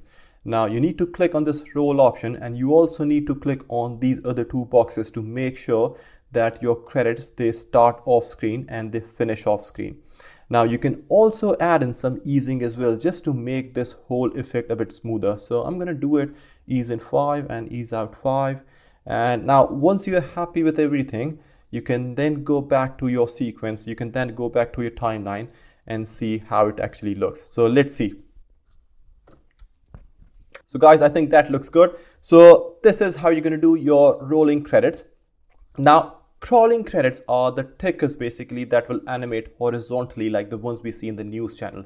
You know, when you see all those news kind of animating horizontally at the bottom of your screen, those are all crawling credits. So for crawling credits, the method is a bit different, because if you want to do rolling credits, then the option is just there in the essential graphics panel. But as you can see that there is no option for crawling credits in there. So the way we're going to do this is by going into the file menu first and then clicking on new and then clicking on this legacy title option. Now, when you click on this legacy title option, you will see a new window appearing on your screen. And this is nothing different than the type tool we have used before. So I'm going to start typing my text in here, and I want to place my text right at the bottom, because we know that our text will be crawling horizontally on our screen. So now once I've placed this text, I'm now going to do some basic adjustments to this. So I will first select a different font, and I think the font size, this one is okay. And in terms of style, I think this is okay now. So, I mean, for the sake of this tutorial, I'm not going to do anything else. I just want to show you how to actually do this. So this is all good now. So once you've done your styling, once you've done your alignment, you need to then go up at the top of this window and click on this small icon. And as soon as you click on this icon, a new dialog box will appear on your screen. You then need to click on this crawl option. You then need to tick this crawl option. And you also need to tick these two other boxes to make sure that your animation starts off screen and it finishes off screen. Now I'm going to close down this window, and I'm going to go back to my timeline, and I'm going to play this graphics layer to see how my crawling credits actually look like. So there you go. You can see the credits crawling horizontally on my screen. So guys, that's how you can do your rolling credits and crawling credits, and you can see how simple these things are. Now, whenever you see a movie or a news channel, you will now know straight away how the credits are rolling or crawling on the screen. So guys, I hope you found this video useful. If you got any questions, anything you're not sure about, feel free to drop that in the comment section and I will get back to you as soon as possible. I'm now going to see you in the next video. So till then, you take care of yourself. What's up guys? Hope you're all doing good. Welcome back to another Premiere Pro tutorial. Now in this video, we will be going through the Effects Control tab. Now the Effects Control tab is one of the most important and one of the most frequently used tabs in Premiere, and it basically provides you a view of all the effects that have been applied to your clips. Now whenever you import a new clip, in fact, let me just do it right now. I'm going to import a new clip into my project. So I can do that just by double clicking here in my project panel and then selecting the clip and then clicking here on the import button. And now that I've got this clip in my project panel, I'm going to drag this and drop it here in my timeline. So now I literally just imported this clip in my project, but I can still see these three effects associated with my clip. The reason why I can see opacity, motion and time remapping already over there is because these three effects are native to all clips. Now, I mean, it doesn't matter if you have made any changes to your clips or not, these three effects will always be there. Now, as soon as you start applying different effects to your clips, you will then be able to view all of those effects here in this section. You also have the ability to manipulate these effects in any which way you like. So let's look at an example now. If you look at the motion effect, there are a number of different parameters in there. So let's say if I want to scale up my video, I can very easily do that just by either using my mouse, or I can simply add in a number over here, or I can use the slider here. Now, if I want to adjust the position of my clip, I can do that too just by playing again with these numbers. And you will notice that as soon as you start changing these numbers, you can see the effect of those in your program monitor in real time. So guys, any effect, any change, any effect that you add to your clips, you will be able to view all of those effects here in the Effects Control tab, and you will have the ability to make adjustments to those effects. As we progress further in the course, we will be discussing and using this tab more and more, so don't worry if you are feeling a bit confused right now and you're thinking in your head that what the hell am I on about. Do not worry, that's absolutely fine. We will go through this stuff later in the course. So guys, this is it for this video. I'm now going to see you again in the next video. Take care of yourself. Hi guys, hope you're all doing great. Welcome to another section in this complete Adobe Premiere Pro 2021 course. So this is the audio section, and in this section we are going to look at how we can work with our audio clips in Premiere. In this section we will look at the different ways of managing audio levels in our clips, fixing audio channels, how to do a voiceover, and we will then look at all of the effects that are in Essential Sound panel. So without wasting any time, without further ado, let's get started. What's up guys, hope you're all good and safe. In this video, we will look at how to adjust the audio volumes, but before going into that, let's first take a quick look at some of the basic audio features we have available on our timeline. So we have our audio tracks here in the timeline, and on each track we have this S and M button. Now the M button stands for mute and is used if you want to mute that particular track, and then the S button that stands for solo is used if you want to play only this particular track and you want to mute all the other ones. So practically both M and S are opposite of each other, but they work in a very similar fashion. Now, another very useful thing you can do is you can actually expand your audio tracks, and here you can now see the waveform on your audio tracks as well as the straight line that represents the volume of your track. Now, a general rule is that the volume of your clips should never touch the 0 mark on your audio meter. So your peaks should never go over -6 decibels. So there are a number of different ways of adjusting volumes. So let's first look at the easiest one. Now the easiest way is by using this straight line in your clip that represents the volume of your clip. You can see that when I'm lifting this line up, the volume is going up, and when I'm dragging it down, the volume is going down too. Now you can see that the volume has definitely increased by looking at the waveform, and also you can listen to your clips as well. And now it's fine to use this method if you've got like 1, 2 or 3 clips on your timeline, but imagine if you've got like 10 or 15 clips on your timeline, then you wouldn't want to go into each and every clip and spend time adjusting every single one of them. You will also then have to kind of align all of your audio clips to make sure that there is no inconsistency. So now to kind of save some time, we will now look at the second way of adjusting your audio volume. So I'm going to select all of the clips that I have on my timeline, and then I'm going to right click on any of these clips and will then choose this audio gains option. Here I will select the last option, which means that I'm basically telling Premiere to decrease the volume of all audio clips that are louder than -6 decibels, and at the same time increase the volume of all clips that are lower than -6 decibels. So in other words, I want Premiere to normalize all peaks to -6 decibels. And now you can see that the waveform of all these 3 clips looks exactly the same. And you can also once again listen to your audio clips just as a sanity check. So now there you go. If you got multiple clips on your timeline, you can choose this option and fix and adjust all of your audio volumes. Let's now look at the third way of adjusting your audio volumes, and you can do that by going into your Essential Sounds panel. If you can't see your Essential Sounds, you can go to the Windows tab and then select Essential Sounds, and hopefully you will be able to see that then. Now, depending on the nature of your video, you can select any of these options. So let's say that if you're working on an interview and you have a couple of people sat in a room talking to each other, then you're going to want to select this dialogue option.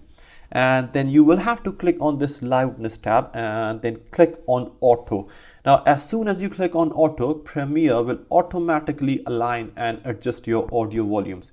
So now you can see in the timeline that when I click on auto, all of my waveforms are adjusted automatically. So guys, these are some of the most commonly used methods to adjust your clip volumes. Now, there is no right and wrong here, and it really depends on you. Which method are you comfortable with? So if you think that going into each and every clip and then playing up with that volume line is easier for you, you can do that by all means. And if you think that the other 2 methods, you want to go ahead with any of those, you can do that too. Now, it all depends on you. It depends on the complexity. It depends on the project that you're working on. So guys, that's really it for this video. I hope you found this video useful, but if you got any questions, anything you're not sure about, feel free to drop those in the comment section and I will try my best to get back to you as soon as possible. Now, I'm going to see you in the next video. So till then, you take care of yourself. What's up guys, hope you're all good. Welcome back to another very exciting Premiere Pro tutorial. Now, I'm sure all of us have come across videos that were absolutely amazing, but the audio was just terrible. And often you come across situations when the audio is only playing one ear, like there's no sound coming from the other channel. So in this video, we will look to repair the audio when one of the channels is not working. So let's first listen to this audio clip that I have on my timeline, and then we can go ahead from there and try to fix this. In this video, we will look at how to adjust the audio volumes, but before going into that, let's take a quick look at some of the basic audio features we have available in our timeline. So we have our audio tracks here. Okay, so straight away, there were 2 things. Now, first of all, I could hear absolutely everything in my right ear, but I couldn't hear anything at all in my left ear. And then I could clearly see in the audio meter as well that the left channel is not equal to the right one, and it was completely quiet. So now in order to fix this, I'm going to first of all locate my audio clip in the project panel, and then I'm going to right click on this clip and we'll click on modify and then audio channels. Now a dialog box will appear on your screen showing you the details of your audio clip. Now you do have an option here just to listen to your audio clip once again to identify and just to kind of make sure that which channel is working fine. Now we already figured out previously that our left one is broken and right one is okay. So the next thing I'm going to do is I'm going to change the format of my audio from stereo to mono.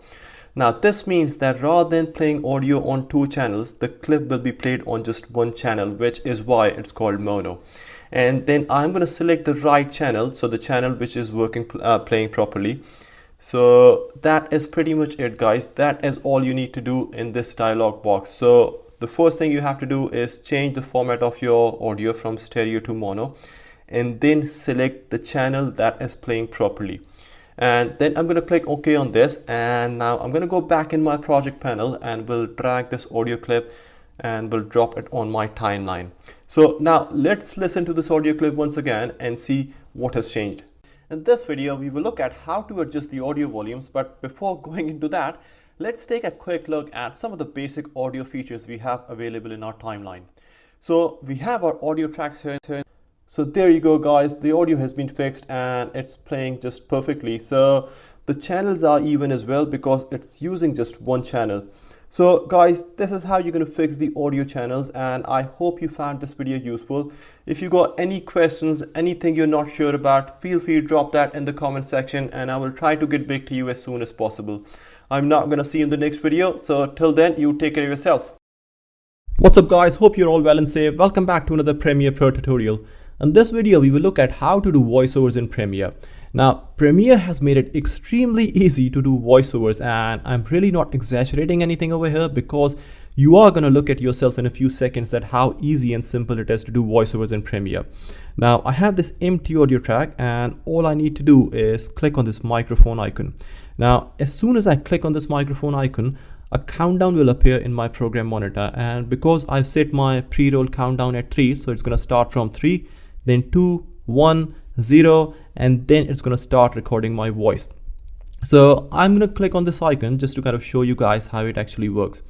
So here I am, I'm going to click on it now, and then 3, 2, 1, 0, and now Premiere has started recording my voice. Now, once you're done with it, once you want to finish this, all you need to do is click on this microphone icon again, and Premiere is going to stop recording your voice. So that's what I'm going to do right now. So I'm going to click on it again, and there you go. So this is my voiceover clip on my audio track. Now, before wrapping this video up, I just kind of want to show you something else as well. Now, obviously, before kind of starting to record anything, the first thing you would want to do is to check all the settings to make sure that everything is being set up correctly. So in order to access your settings, you need to right click in this space and then click on voiceover record settings. Now here you can set the name of your voice clip. Here you can choose the source as well. So if you are using an external mic, make sure it is selected here, because if it's not, then Premiere won't record anything. And I mean, you can set the pre-roll countdown as well. So mine is set at 3. You can set yours at 5, 10, 7, whatever you want. And then you can also see the volumes in here. So if you want to tweak these, then you just need to go into your mic input settings on your laptop or desktop, whatever you're using. And yeah, that's it. I mean, once you're happy with these settings, just close this dialog box and then click on that microphone icon, and then you are good to record yourself. Now, I hope you found this video useful. If you got any questions, if there's anything you're not sure about, feel free to drop that in the comment section and I will try to get back to you as soon as possible. I'm now going to see you in the next video. So till then, you take care of yourself. Welcome back to another Premiere Pro tutorial. In the previous tutorials, we looked at how to adjust volume of our audio clips, how to fix audio channels, and how to do a voiceover in Premiere. So in this tutorial, we look at how we can repair damaged audio clip by utilizing the effects that we have in Essential Sound panel. So I have these two audio clips on my timeline. Let's first listen to these and then we can go from there.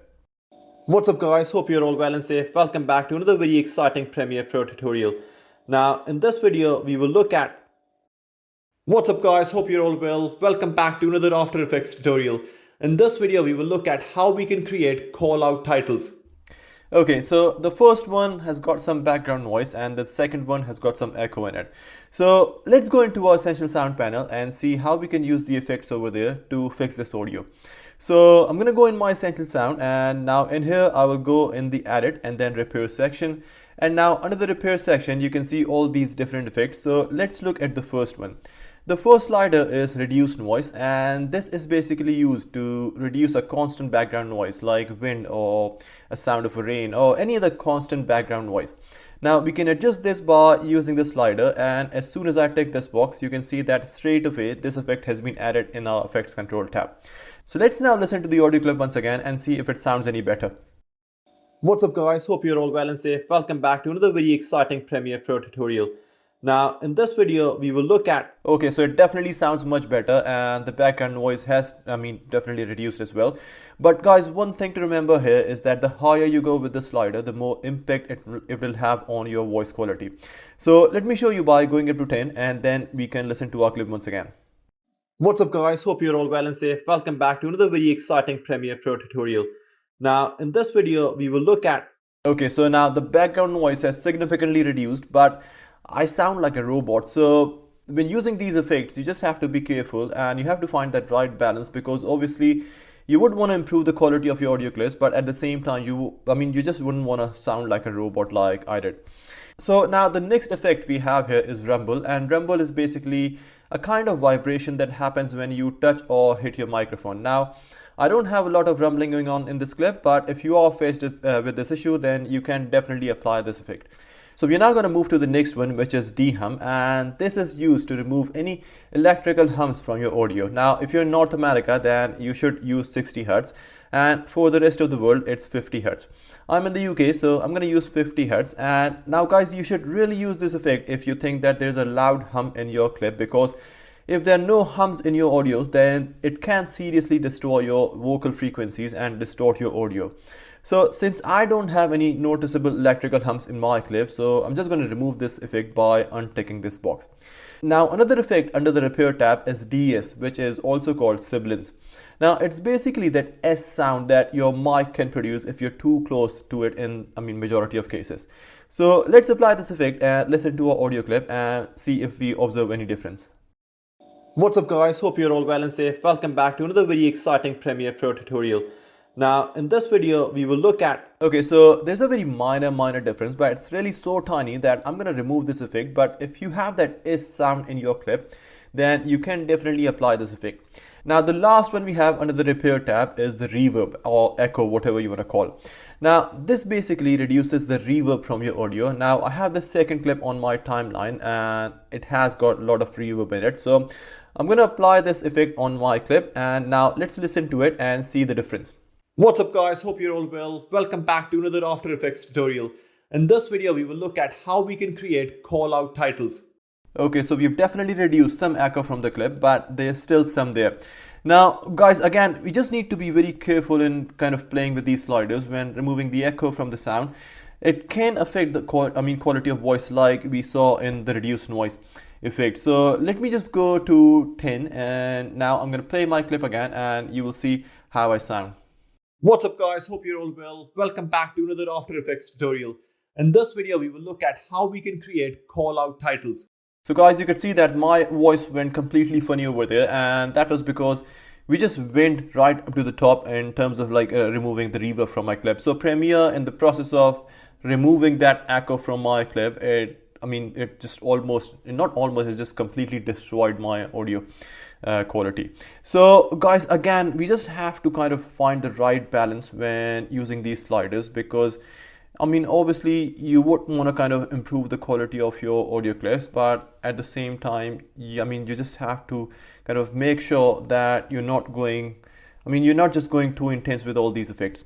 So now the next section we have in the Essential Sound tab is clarity. Now let's look at the first effect, which is the dynamic effect, and it basically tells you how much focus you want on the audio. So I'm going to apply this effect on this clip, and we'll use the slider while playing my audio clip so you can see the difference and the effect that it is making on the clip. What's up guys, hope you're all well and safe. Welcome back to another very exciting Premiere Pro tutorial. Now in this video, so you can see that when I was moving my slider up, it was making my audio a bit louder, which happens when you focus more on the dialogue. But at the same time, it made my voice a little less natural as well, which I don't really like. So I'm going to turn it off, but it's a really nice effect if you want to if you want to focus more on the voice, then you can definitely apply this effect. Now, the next one we have is the EQ effect, and this can be used in conjunction with the reduced noise effect that we looked at in the Repair tab. Now, EQ lets you boost the level of different frequencies in your audio. Now, there are also some really cool presets that you can choose from. Now, if I choose the subtle boost from male and then play my audio clip, you guys could see that how it's going to affect my audio clip. So let me do that now. What's up guys, hope you're all well and safe. Welcome back to another very exciting Premiere Pro tutorial. Now in this video we will look at, so the difference was very minor, but what it did was that it boosted the frequencies that are common in male voice. So if you're applying the noise reduction effect, then it's better to add a subtle EQ effect as well, just to enhance the frequencies you may have removed when you applied the noise reduction effect. And guys, if you go into your kind of effect controls tab, and then if you click on this edit button, you will be able to see all of the different presets over here as well. So if you want to give a boost to your bass in your clip, then you can use this preset. If you just want to give a normal high, a simple high, then you can also kind of use this one. And then there are other presets as well that you can choose. So it's a really cool effect, and it works really well if you kind of use it in conjunction with your noise reduction effect.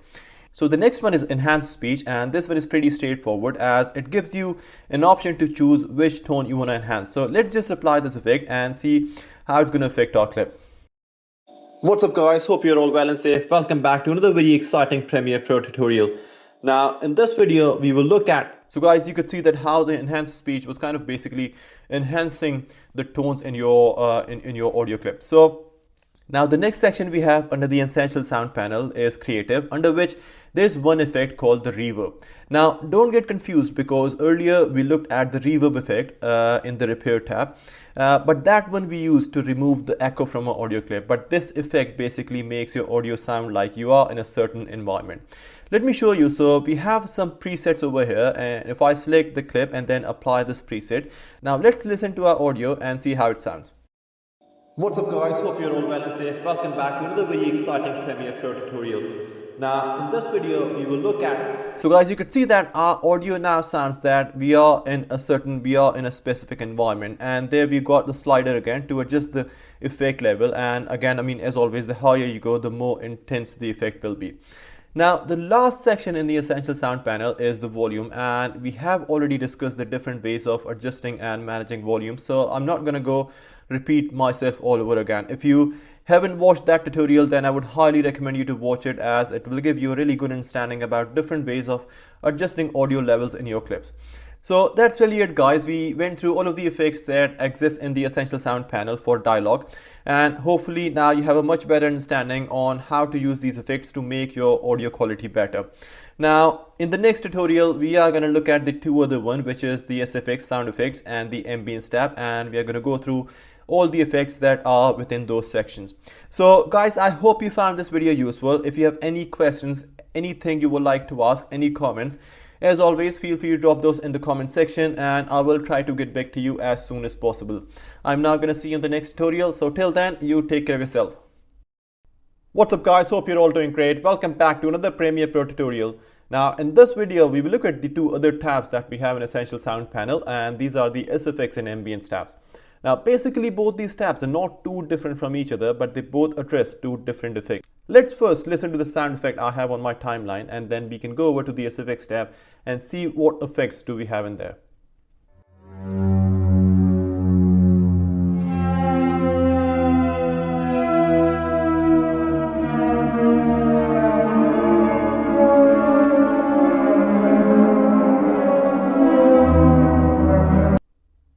Okay, so now that we've listened to our sound effect, let's go over to the SFX section and explore that. So in the SFX section, we have four different tabs. We have loudness, we have creative, pen tab, and then the clip volume. So the loudness is basically going to adjust the overall loudness of your clip. All you have to do is select your clip and then click on this auto match, and it will just automatically align and adjust the loudness of your clip. Then we have the creative tab, and we also have a reverb effect in it with four different presets. Now you can go through these presets one by one and apply on your sound effect, and then go ahead with the one that is more suited to your sound effect. We also have the pen tab over here, and the pen effect basically gives you the ability to switch between the two audio channels. So let me now just drag the slider towards my left and see how it's going to affect my clip.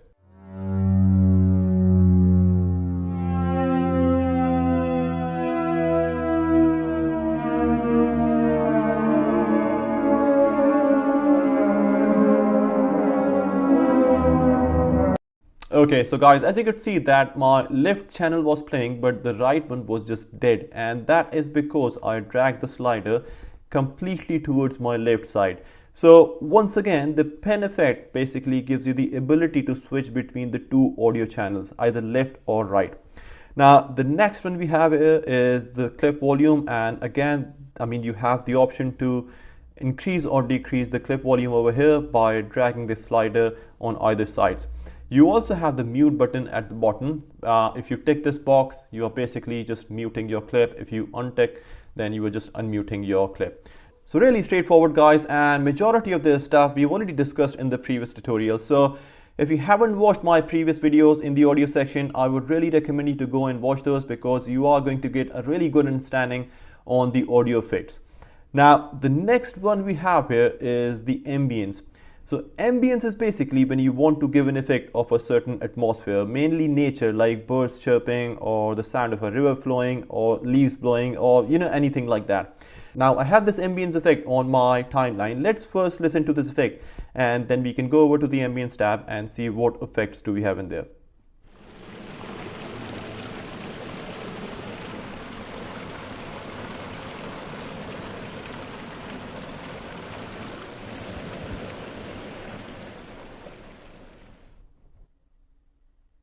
Okay, so we've listened to our ambience effect. Let's go over to the ambience tab and see what effects do we have in there.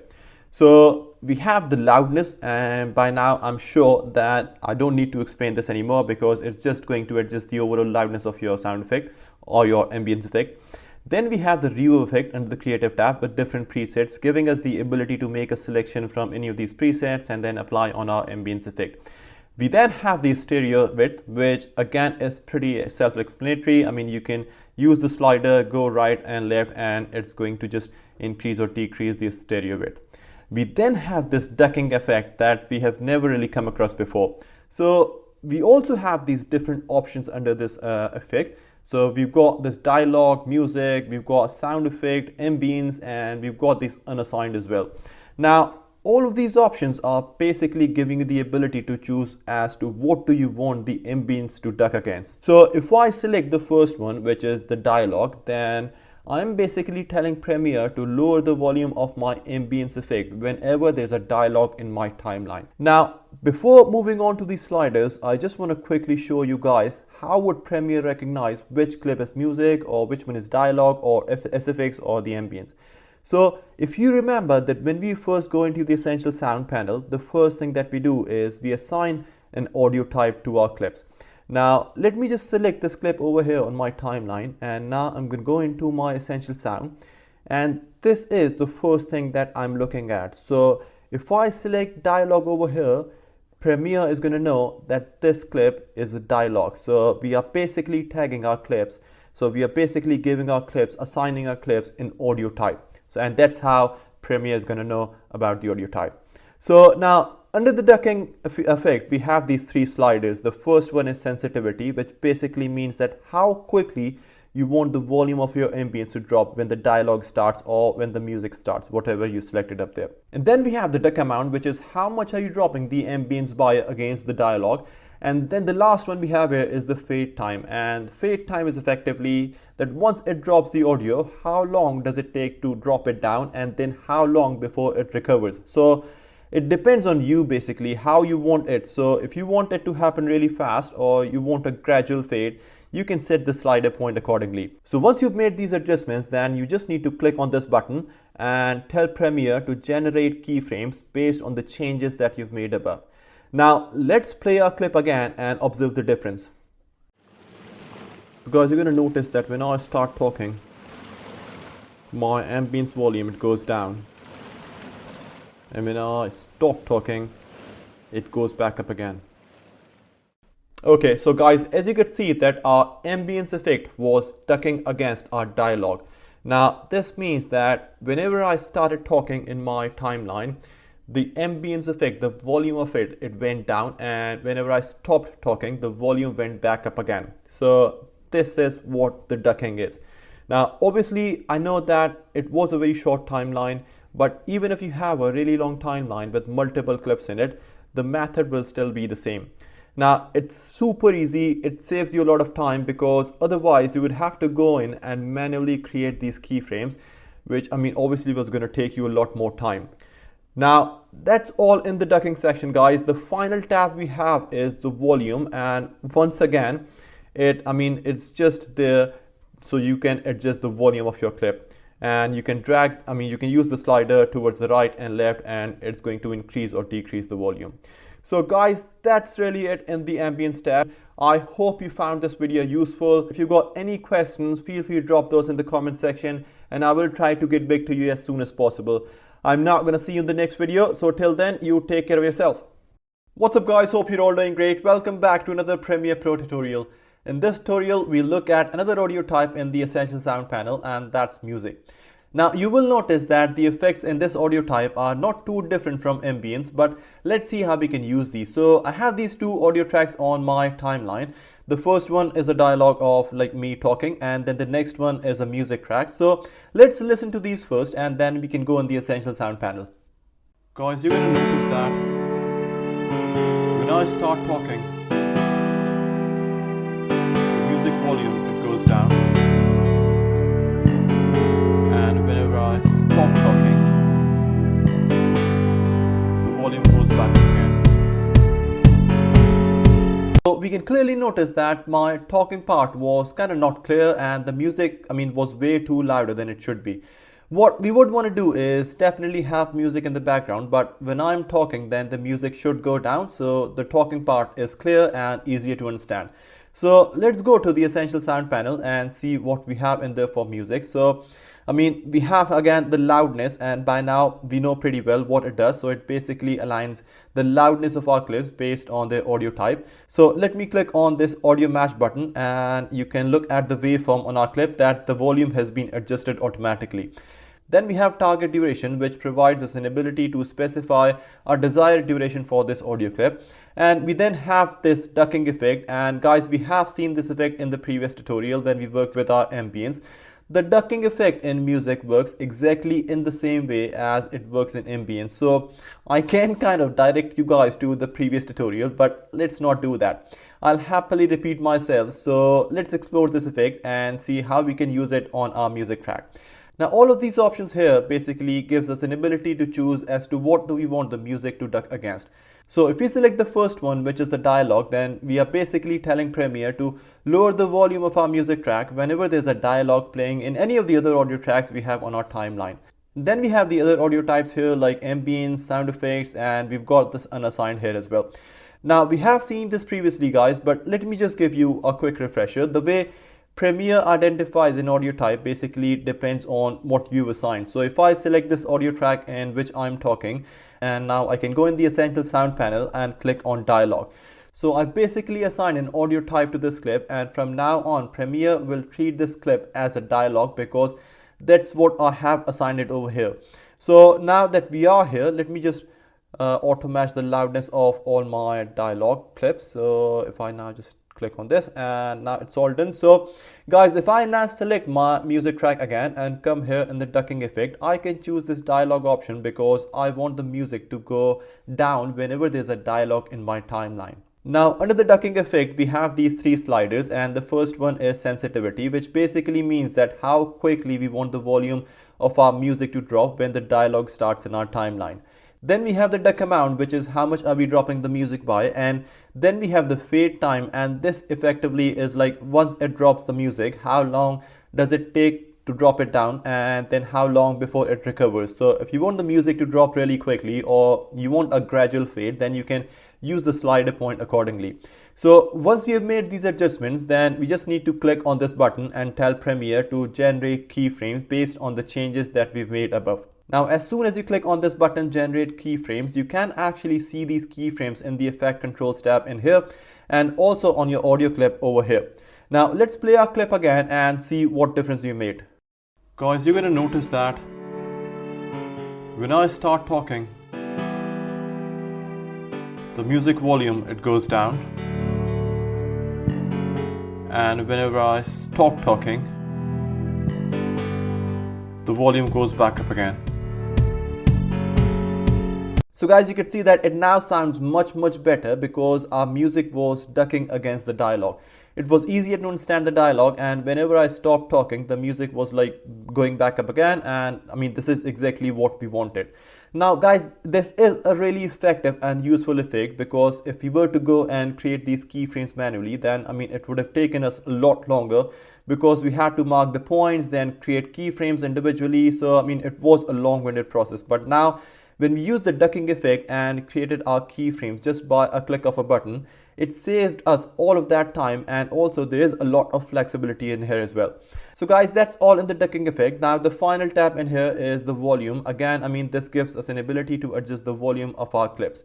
So that's really it, guys. This is all in the music section. I hope you find it interesting and I hope you find it useful.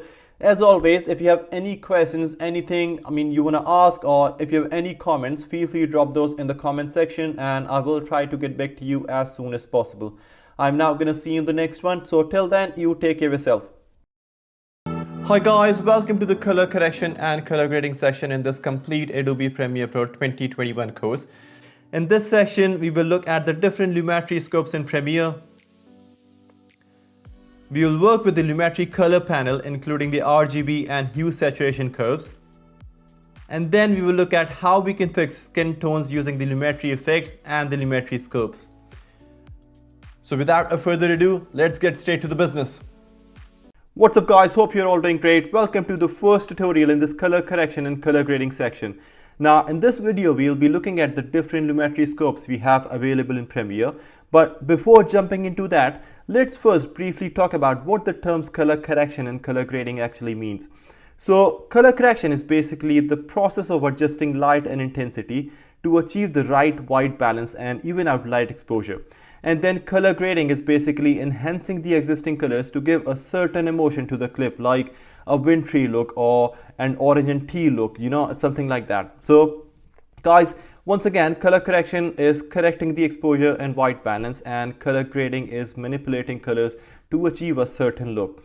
Now, if you're still feeling a bit confused about these, then don't worry, because in this section, we will be going through a whole color correction and color grading process in so much detail that hopefully by the end, you will have a really solid understanding and you will be more confident with these concepts.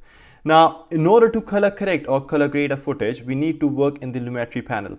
The Lumetri panel can be accessed by either clicking over here or by going into the Windows menu and then selecting Lumetri panel. Now, under the Lumetri color panel, we have 6 tabs and we will be going through each of these tabs later in this course. But first of all, for now, let's look at the Lumetri scopes. So if I right click in this space, I can see that there are 5 different scopes available. And now let me just bring up all of these scopes and then we can go through each of these. So I've got this one now, 2, 3, okay, and now I've got all of these here. So in this course, guys, we'll be covering the Luma waveform, which basically shows the whites and blacks in your footage. And then the RGB and vector scopes, which shows the saturation and colors in your footage. Now, these 2 scopes over here, I'll be honest with you, I have really no idea what they do. And I haven't really come across many people who use this, and I myself, I've never really used these scopes when I'm color grading my footage. So in this course, we will be using just 3 curves, which are the Luma waveform, RGB and vector scopes. So let's first start with the waveform, which is the one over here. So the waveform is mostly used for luminance, and by that I mean the brightness levels, the darks, the highlights, midtones and your blacks. Now this one basically shows the luminance levels in your image from left to right. So you can see the clip in the timeline and you can notice that we have this bright limb on the left hand side, which can be clearly seen in the waveform monitor over here. Now, if I get rid of this limb, you will see that the bright spot in the waveform monitor has disappeared too. And now if I bring the lamp back again, then you can see that the bright spot has appeared again. So as I said, that it measures the luminance levels from left to right. Now, the measurement is done through the scale, as you can see over here on the left. So this is your 0 IRE and this is the 100 IRE.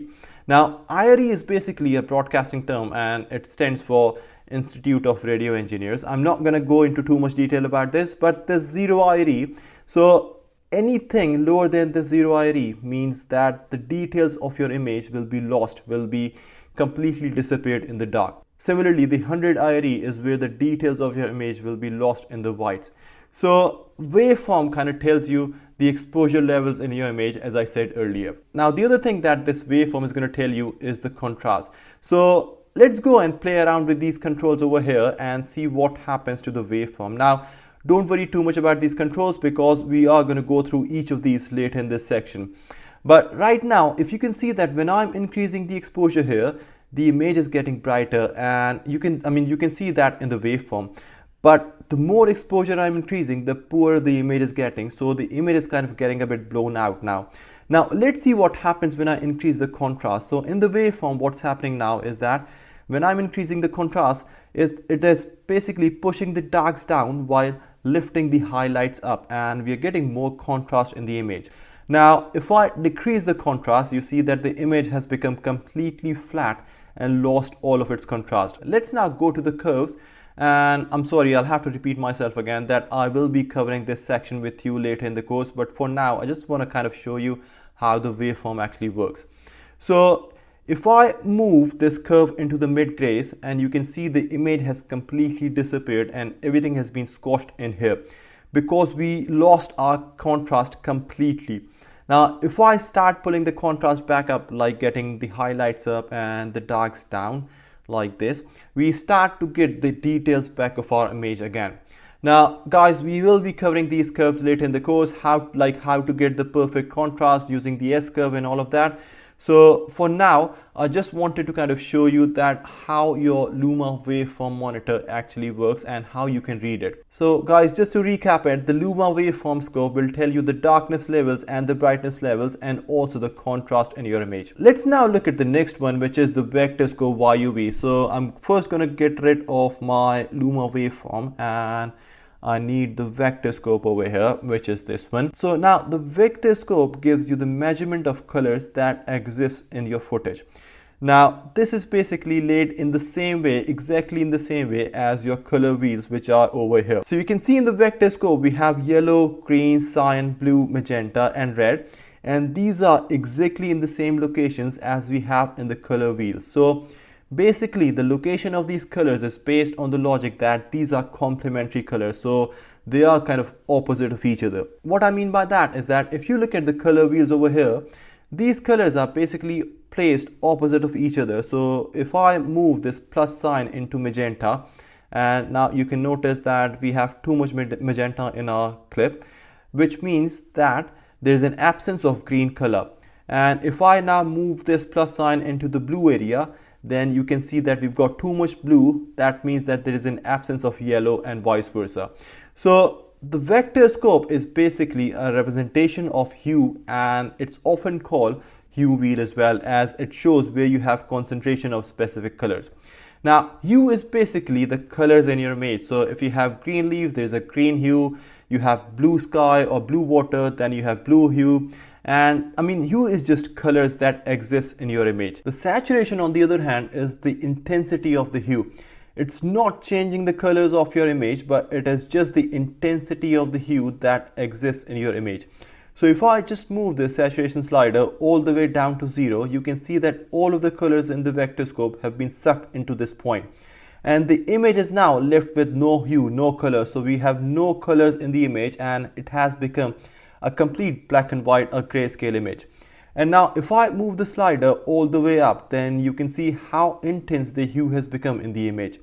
The colors are basically still the same, but they are now much more intense than they were before. Now there are some limits when it comes to colors, and these rules are basically defined by the broadcasting industry. So here in the vector scope, this inner circle boundary is your legal limit. I mean, I'm saying legal limit, but it's basically guidance sort of a thing. So that's your limit for your red, blue, cyan and magenta and all of the other colors. Outside the inner circle, where you see all of these boxes, these are basically the limits for graphics, as graphics contain intensified colors, so there's a higher tolerance for those. A general rule of thumb is not to have your color spreading by more than 1/3, but again guys, it varies from image to image, from video to video. So the vector scope, guys, is mostly used for two main things: the hue of your image and your saturation, and it gives you a very good indication of where your colors are.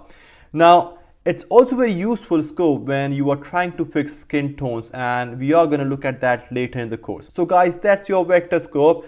I mean, once again, it gives you a very good indication on your hue and on your saturation level. Okay, so now the next one we are going to look at is the RGB parade. So the RGB parade is somewhat similar to the waveform. It measures the image from left to right, but this scope has three colors, which are kind of like the main colors in pretty much all of the cameras that are being used today. So this is basically measuring the luminance of your red channel from your left, and the next one is measuring the luminance of your green channel, and then the last one is measuring the luminance levels of your blue channel or your blue color. When these primary colors are added together, that is when you get a full colored image like this one. So if I now just go into the curves and start pulling down the blue channel or the blue color, now you can see that my clip is left with only two colors, and if I now pull down the red too, then my clip is left with only green color. So when a clip is balanced, all your channels are somewhat in the similar area. So if I now pull down some red, you guys can now see that we have started to get some balance, but if I drag it right down, then I have lost my balance once again. So basically the RGB parade is very handy in balancing your color, so your footage doesn't look too blue or orange, and the colors are always nicely spread out.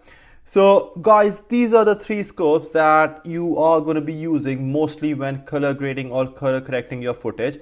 I hope you found this video useful. If you got any questions, anything you're not sure about, feel free to drop those in the comment section and I will try to get back to you as soon as possible. I'm now gonna see you in the next video, so till then, you take care of yourself. What's up guys, hope you're all doing great. Welcome back to another Premiere Pro tutorial. In the previous video, we went through the Lumetri scopes, and in this video, we're going to look at the Lumetri color panel and the controls we have available in here.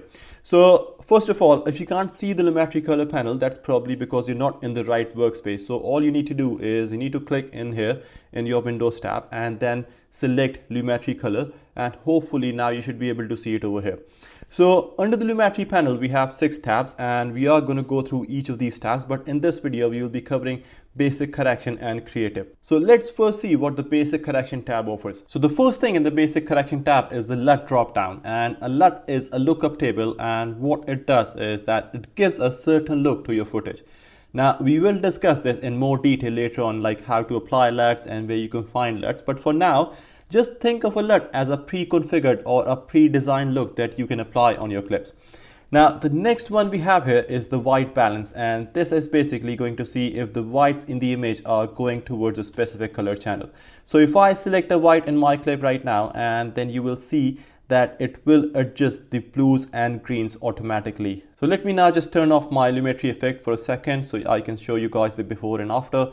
So I can do this just by clicking here on this FX icon. If I click on it, I have turned my effect off. And if I click on it again, so it's back on now. So you can see the before and after effect. Now then the temperature sliders we have here are basically the sliders with complementary colors. So we have blue on one end and orange on the other, and then the next one we have is green and magenta on opposite ends.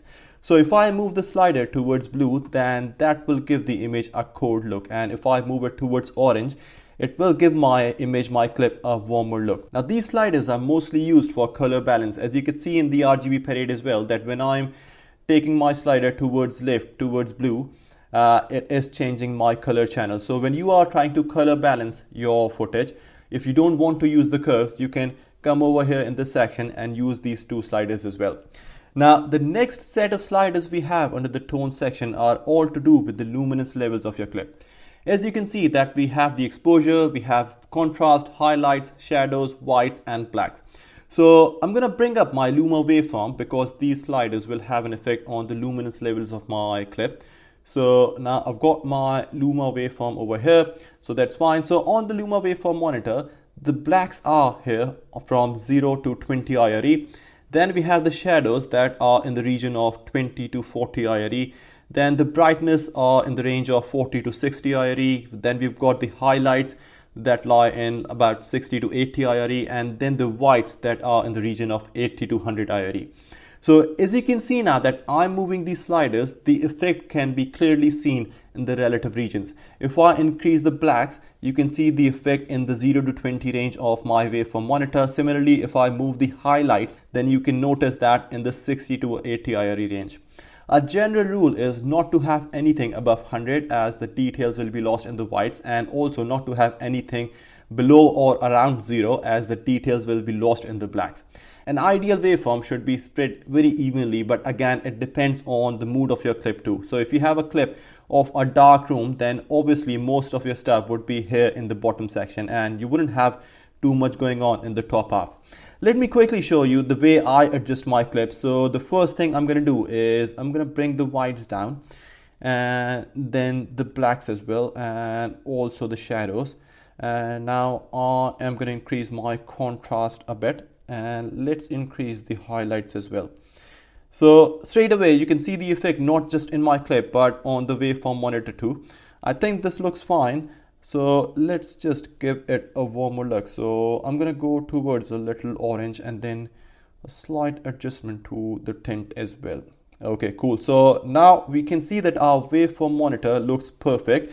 So let's go to the RGB parade and see if our colors are balanced or not. So let me bring up the RGB parade and get rid of my waveform monitor so I've got enough space.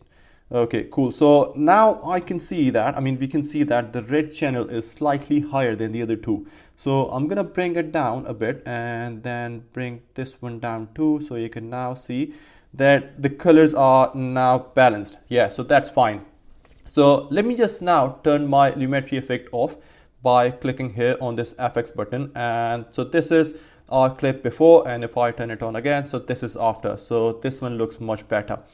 So now guys, one thing to remember is that these scopes are there for guidance, and when you are color correcting or color grading your clips, you will obviously need to look at the scopes as well as your clip too.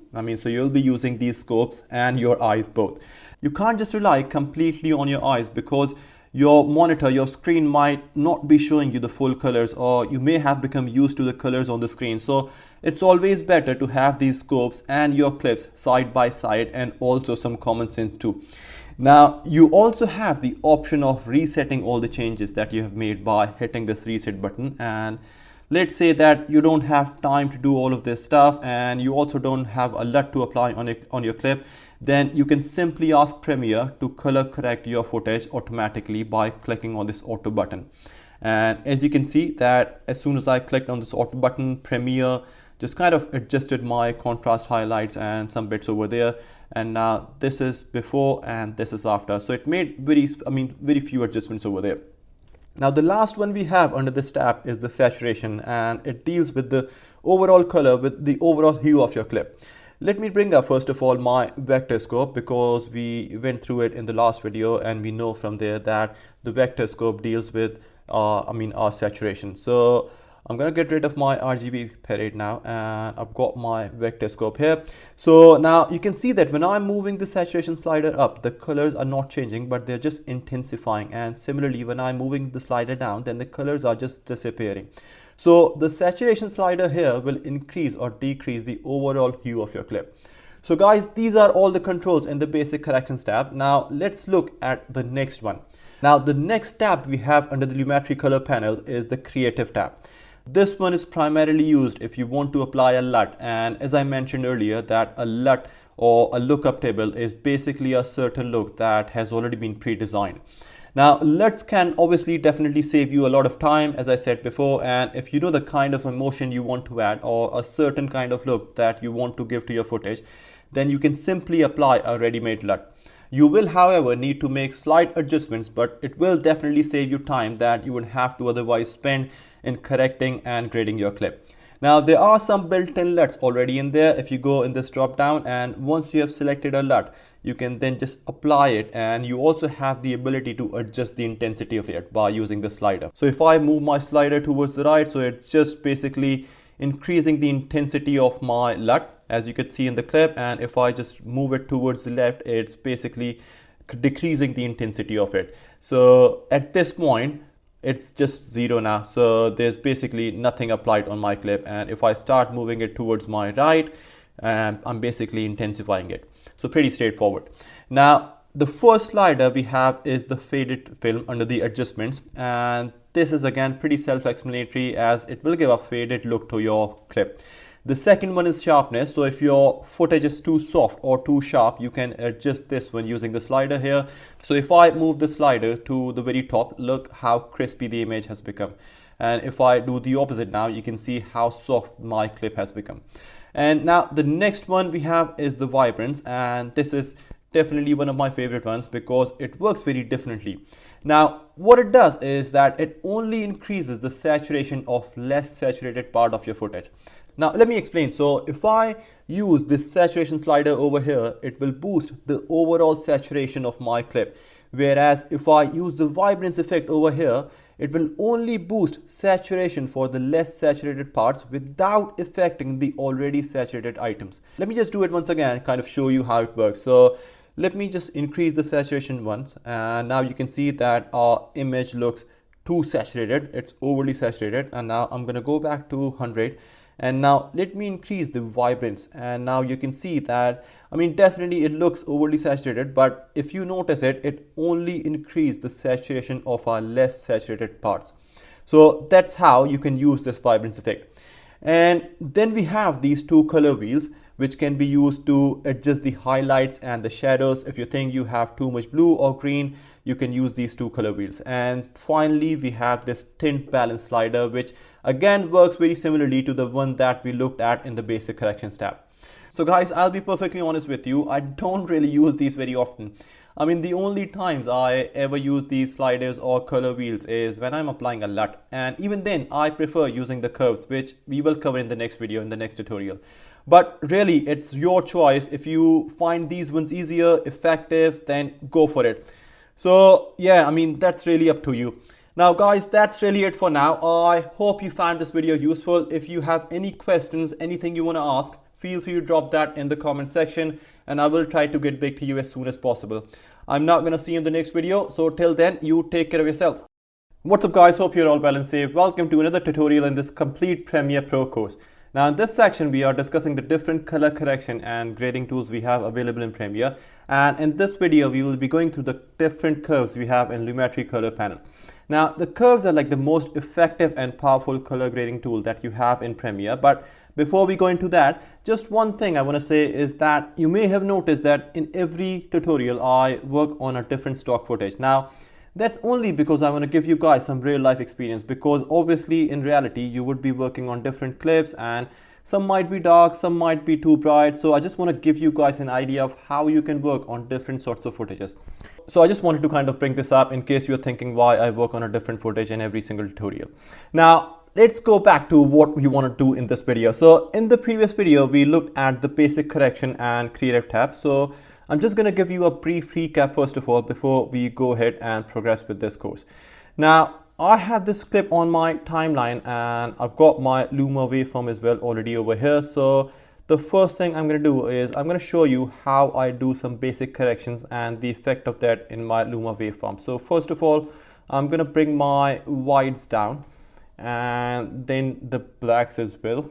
And now I'm going to bring my shadows down too. Now I am going to increase my contrast and a bit of highlights too, and I think that's fine. Yeah, and yeah, I think that's fine. And now finally, let me bring my exposure down too. Yeah, very slightly. Okay, cool. Now this looks okay, and now I'm just gonna drag my temperature slider towards a bit of orange, and then the tint as well towards some green. Yeah, cool. So this is now before and this is the after. I made some basic corrections so you guys can see the difference. Now at all times when I was making these changes, I was looking at both the waveform monitor and my clip to make sure that I'm just not going in the wrong direction. So yeah, that was just like a brief recap of what we did in the previous video, guys. If you haven't watched that, I would highly recommend you to go and watch it, because we discussed in a great detail these corrections and the impact of this on our Lumetri scopes. So now I'm going to reset all of this by clicking on this button, and now let's go to the curves and look at the first one, which is the RGB curve. Now the way this curve works is that the whole bottom region is basically your black region and the upper region is your highlights region. Now this is your dark node and this is your highlight node. So if you look here, from your black node, halfway through should be a 50 IRE, which is your midtones, and then the highlights. And if you want to change any of these, you can just put a node and change it, like you can drag it or lift it upwards. Now the top left corner is all of your bright region, and then the bottom right corner is all of your dark region. Now keep an eye on the waveform when I make changes to the curve. So if I start dragging the black node towards the top left corner, then the image has completely blown out. And if I now drag the highlights down, you can see that the clip has been completely blacked out. So guys, this curve is really helpful to fine tune the contrast and luminance levels. Now let's see what I mean by that. So if you look at the waveform, you will notice that we are losing some details in this area, and as we know that the waveform works from left to right, so you can basically see that in here we just have too much white in this area. So I can just bring the whites down by grabbing the top node and pulling it slightly, and then moving my black node to increase some blackness as well, and then bringing some highlights down too. So now you can see that the clip has got some contrast as well, and we're not crushing any details anymore. So let me show you the before, and you can see that we were losing out on this area. So we were crushing all of the details in this area, and now in the after we have everything defined properly. Now let me go to the other clip that we worked on in the previous tutorial. Now you can see that in the waveform monitor that we are not crushing any details, but if I want to increase or if I want to improve the luminance levels in this clip, then I can simply mark my blacks by clicking here, and then midpoint by clicking here, and then my highlights by clicking here. Now I'm going to bring my blacks down and lift up my highlights without affecting the mids. So you can now start to see this S curve. Now if you look at the waveform monitor, you will notice that it is perfectly spread out. Now let me show you the before and now the after, and the difference is very clear. Now this S curve is not a rule, and there will be times when this curve will become a complete mess. So it really depends on the footage that you're working on. So if I look at this clip that we were previously working on, the S curve won't be a good one for this at all. So let me first of all reset all of the work that we did before, and now I'm going to try this S curve. So I will bring my blacks down and lift my highlights up, and you can notice that there is definitely an improvement in contrast, but we are crushing all of the details in this area, and you can see it in the clip as well as in the waveform monitor. So guys, it really depends on the kind of footage that you're working on, but in majority of cases, in most cases, the S curve will be your go-to curve. So guys, this was your luminance curve. Now we also have other three color channels in here. So you have the red one, you've got the green channel, and then you have the blue channel as well. Now you can use the color curves in the same way as we worked with the luminance curve. So let me firstly bring up my RGB palette and get rid of my waveform monitor. Okay, so now if you think that there is too much blue in your footage, then you can just bring the blues down by grabbing the highlight nodes, and you can see in the RGB scope that how it is affecting the blue channel.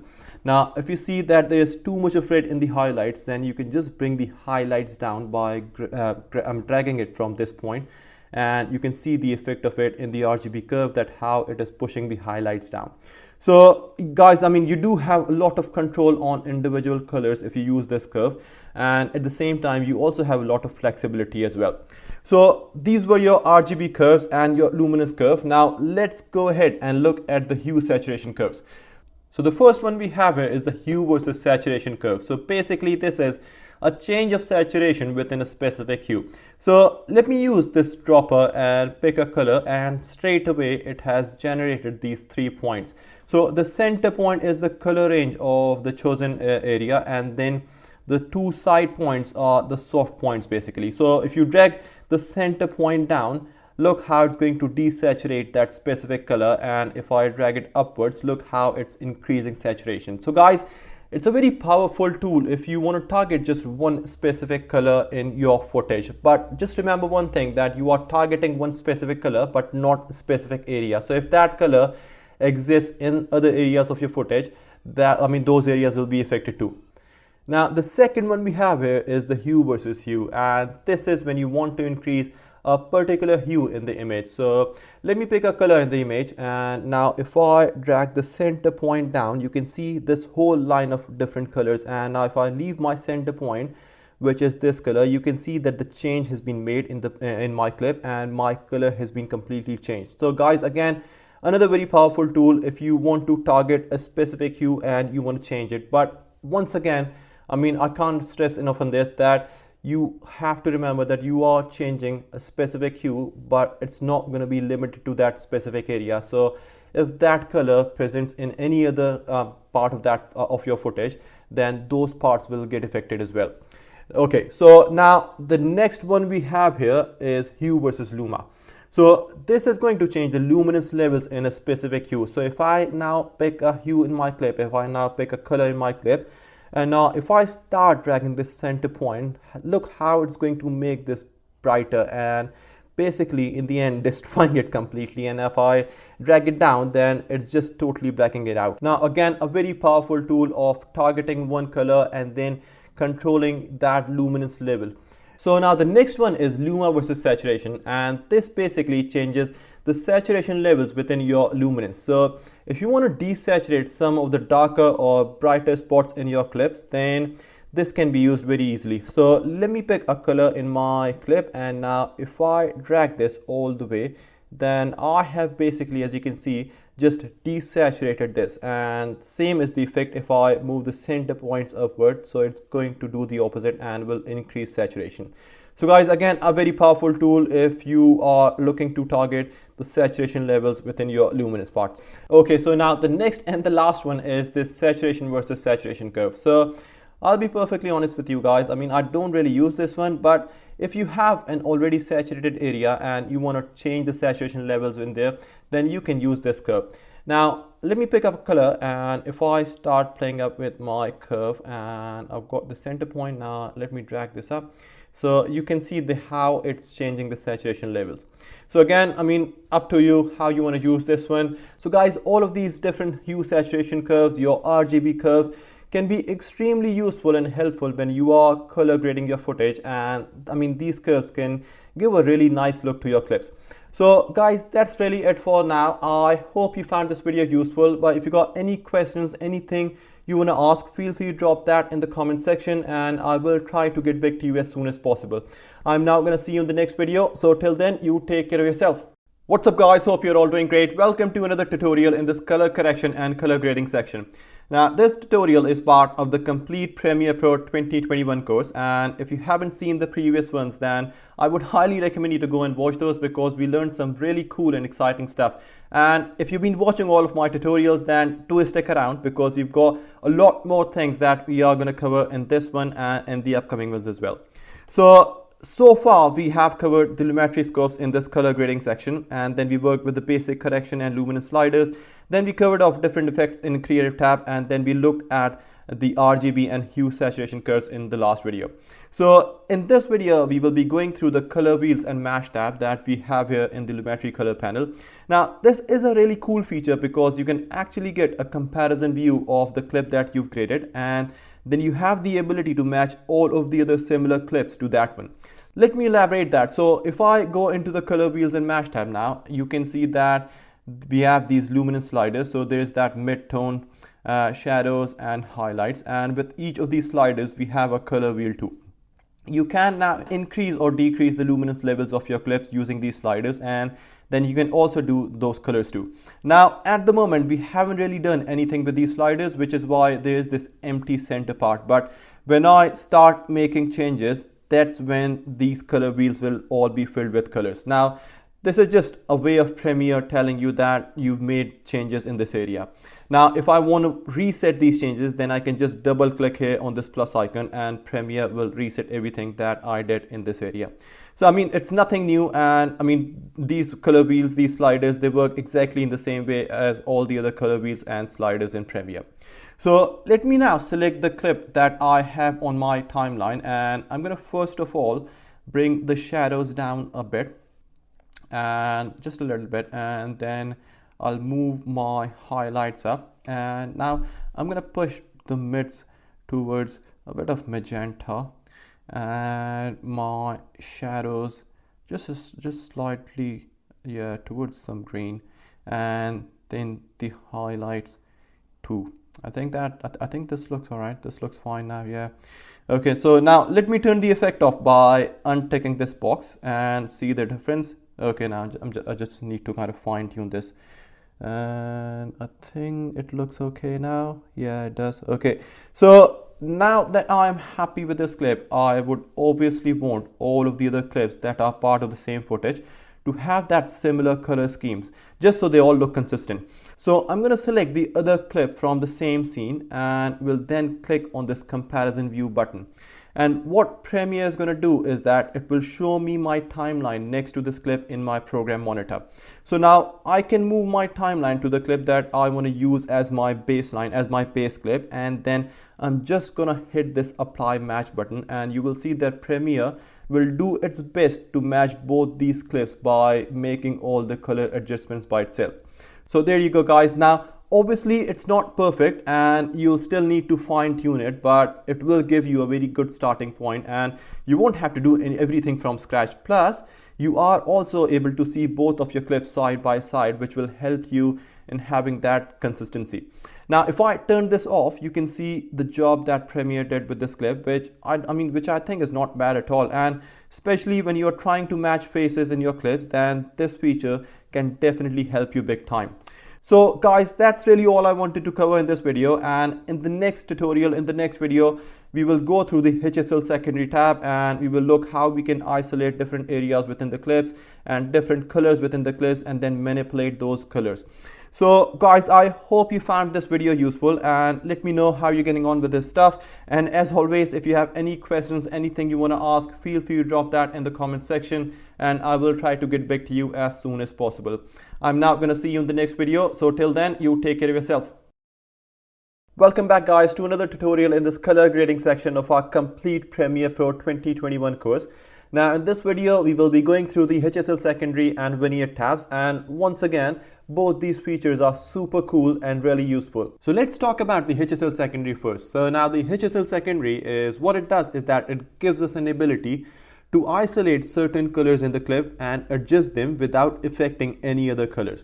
So let's see how we can do that. So now I have these three individual ranges for hue, saturation and luminance in the panel, and then I've got my clip on the timeline, and what I'm going to do is I'm going to change the color of this matte. So I'm going to go into my panel and we'll pick this eyedropper, and now we'll select the color that I want to change, and in this case it's going to be the magenta-ish color, which is the color of this matte.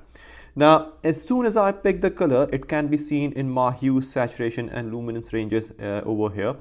And now we have this color selected, and then we also have some feathering around it too. So the color that we selected, which is magenta-ish color, which is over here where this straight white line is, but here in the feathering we have the lighter shades as well. So that is just to prevent some crispiness. Now we can widen up or broaden up the range of our selection, and that is because now you can see in the clip that we've got this color which is darker on this side, but I've got the same color with a lighter shade on the other side. So I'm gonna pick this additional dropper and we'll choose the lighter shade, and now you can see in my range that I've actually widened up my range, so I've got a broadened range now. Now if you want, you can go even further and you can just kind of manually increase this up to like this. So if we now look at the grayscale picture by ticking this box, we can see that the color we have selected and the areas that we are going to be affecting. So right now I can see that I have this matte, which is absolutely fine because that is what I want to change. But I can see some shade on her hand too, and I don't want that. So I'm just going to go in my hue range and I can just adjust that, and now I think it looks fine. Now we can also use the denoise slider as well, because I can see that these white spots over here, so just to kind of refine it, and then a bit of blur just to overcome that sharpness. Now once I'm happy with my selection, I'm gonna come down here where this color wheel is, and I can start making my changes, and now you can see it straight away that these changes are only reflecting in that specific area. However, I can see the shade on her hand too, so I'm just gonna go and adjust my hue once again over here, and I can still see some on the matte itself too. So I'm gonna pick up the second eyedropper again and we'll select the lighter shade of this color. So now it looks fine. So guys, now you can see that how you kind of actually make these adjustments as well. Now we also have the flexibility of using the slider, and if you want to go even further, then you can click on this icon over here, and now you can adjust the mids, highlights and shadows individually.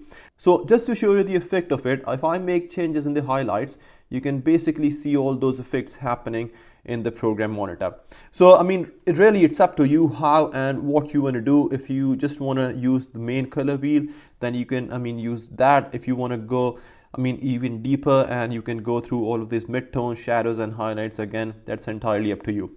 Now another cool thing about this HSL secondary is that if I want to isolate just this matte and make changes to the rest of my clip, then I can simply tick this inverted box, and now you can see that the changes have been applied to all the areas of my clip except this matte. So guys, that's how you can kind of choose your specific colors in your clip and then make changes. Now let me show you another thing. So if I want to make this matte pop out, then I can simply go down and use this saturation slider, dragging it to 0 to make the whole clip black and white, and except this matte, as you can see. So now you can see the matte popping out. So guys, again, you can make further adjustments by using these sliders in the bottom. So we have the temperature once again. So if I go towards my blue, you can see the effect on the matte, and I can go towards the orange as well. Then I've got this tint, I've got the sharpness once again, and then the saturation. So basically this HSL secondary, it gives you a lot of control, and you can manipulate and change colors of your clips in whatever way you want. Now we will be utilizing these effects more in the next video, and where we will be kind of look to fix the skin tones. So guys, that's all for now in the HSL secondary tab. Now the last one we have in the Lumetri panel is this vignette, and this one is pretty straightforward. It gives you an ability to add a vignette and then make some adjustments to it by using these sliders. So I am first going to apply this vignette, and now the amount is basically how big you want your vignette to be, and then you can choose the midpoint of it as well. Now the next one is more to do with the shape of your vignette, and then finally you can choose how soft or sharp you want the edges of your vignette to be. So nothing complicated, and it's all super easy. So guys, we have covered all of the tabs that are in the Lumetri color panel, and hopefully now you would be feeling more confident in grading your clips. So that's it for now, guys. I hope you liked this video, and if you have any questions, do let me know in the comment section, and I will get back to you as soon as I can. I'm now going to see you in the next one. So till then, you take care of yourself. What's up guys, hope you're all doing great. Welcome back to another very exciting Premiere Pro tutorial. In this tutorial, we'll be using the Lumetri color panel to grade our footage, and we'll look at how we can improve the skin tone. And guys, if you have any confusion around the Lumetri color panel or around the Lumetri scopes, then I would highly recommend you to watch the previous tutorials, as we have discussed all of this stuff extensively in our previous tutorials. So I have this footage on my timeline which looks very flat. The backdrop is full of wrinkles, and I can straight away spot that her skin tone doesn't look perfect too. So let's go ahead and try to fix these things. So I'm going to start with some basic correction, and for that I'm going to go in my Lumetri color panel and then the basic correction tab. But first of all, I'm just going to bring up my Luma waveform monitor, which is now here. So let's go to our basic corrections tab and start making some changes. So let's first bring the exposure down a bit. So I think this is okay. And at the moment it just looks too bright, so I think this is fine now. And then I'm going to increase the contrast as well. Okay, I think this is fine. And now let's bring the highlights down too. Okay, yeah, cool. And now I'm just going to increase the shadows very slightly. Yeah, yeah, it looks so fine. And now let's bring the whites down too. Cool, it looks okay now. And I'm going to increase the blacks as well. Okay, fine. I think this is okay. Is it? Yeah. Okay, cool. So now let's see the before and after by turning the effect off and on again. And guys, I think it's already looking a lot better. Okay, so now I'm just going to increase saturation by a tiny bit because it's now lacking that glow. So hopefully increasing saturation will bring that back a bit. Now let's drag the temperature slider towards a bit of blue, and I think it looks okay, and the turn towards a bit of magenta. And now let's see again the before and after, and guys, the difference is so much clear now. Okay, so I'm now gonna go into my RGB curves, and we'll also bring the RGB parade. So let me do that.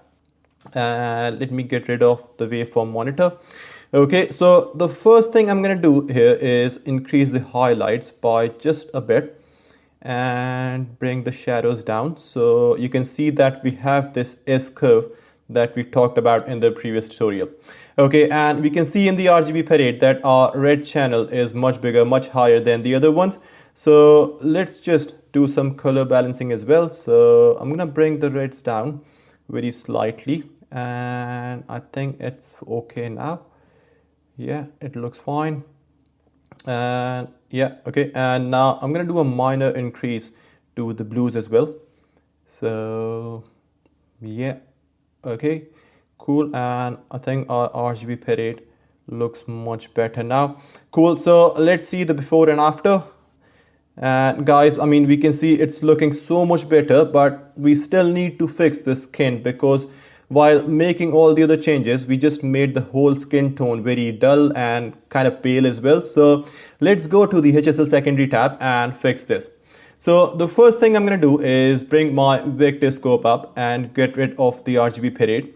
So let me just do that. And okay, so I've got my vector scope over here. Now let me select her skin hue, and I can do that very easily by using these eyedroppers over here. And I'm gonna pick the first one and we'll select her forehead. And now I'm gonna pick the other one and we'll select the rest of her face, her neck, and her forearm. I think that looks all good. Okay, so guys, now that I've selected her skin hue, let's just take this grayscale box to see what we've selected. And I think it all looks okay, it all looks fine. Yeah, it's all good. So guys, now you can see that I have my vector scope opened here, which is the most helpful and most useful scope when you are addressing skin tone issues. A general rule is that this straight line separating yellow and red is the skin tone line. So right now, as you can see that I have only selected her skin hue, and in the vector scope it's perfectly aligned with this line, which tells us that there isn't anything like massively wrong with the skin tone. If our hue was kind of going completely towards red or yellow or far from this line, then it would take us a lot longer to fix it. But right now the skin hue is already on this line, so we'll just have to kind of make some minor adjustments. So let's do that. So I'm gonna come down here in this color wheel and we'll move this plus sign towards a bit of magenta, and I think it looks okay now. Yeah, that's fine, guys. I mean, you will kind of have to do this again and again just to make sure that you find that right spot. I think this is okay now. Yeah, this looks fine. It's not too red, and our vector scope is telling us the right as well. Okay, and now I'm just gonna move this slider up too, just a bit. Okay, I think this is okay. And now let's remove some noise and increase the blurriness as well. Okay, cool. So guys, I mean, if you want to kind of adjust your midtones, highlights and shadows individually, you can always click on this icon over here and you can make changes to all these items individually. I think I'm happy with this right now. So I'm now just gonna turn off the HSL secondary effect and see what difference we have made to the skin tone. Okay, and guys, you can see that her skin tone looks much better now. In fact, let me just turn the whole Lumetri effect off and see what we've done here. Okay, and okay, cool. So guys, this is what we've done. I think it looks great now, and I can't see any issues with it anymore. I mean, we have fixed the wrinkly backdrop, we fixed the flatness of this clip, we've improved her skin tone as well. So guys, this is how you can kind of grade your footage. This is how you can fix the skin tone, and remember that your vector scope will be the best guide in this, and this line separating the red and yellow color represents the skin hue. So when fixing skin tone, ideally your skin hue should be on this line. I mean, as I said before, it can go slightly towards either of these colors, but you just have to be careful. You just have to make sure that it's not completely going towards red or yellow, and also it's not too far from this line. So guys, that's really it from me. I hope you found this tutorial useful, and as always, if you have any questions, any comments, feel free to drop those in the comment section and I will try to get back to you as soon as possible. I'm now gonna see you in the next one. So till then, you take care of yourself. What's up guys, hope you're all doing great. Welcome to the advanced editing section in this complete Premiere Pro 2021 course. In this section we will learn about text animation using keyframes, speed ramping and freezing frames, creating custom transitions, working with green screens, and a lot of other exciting stuff as well.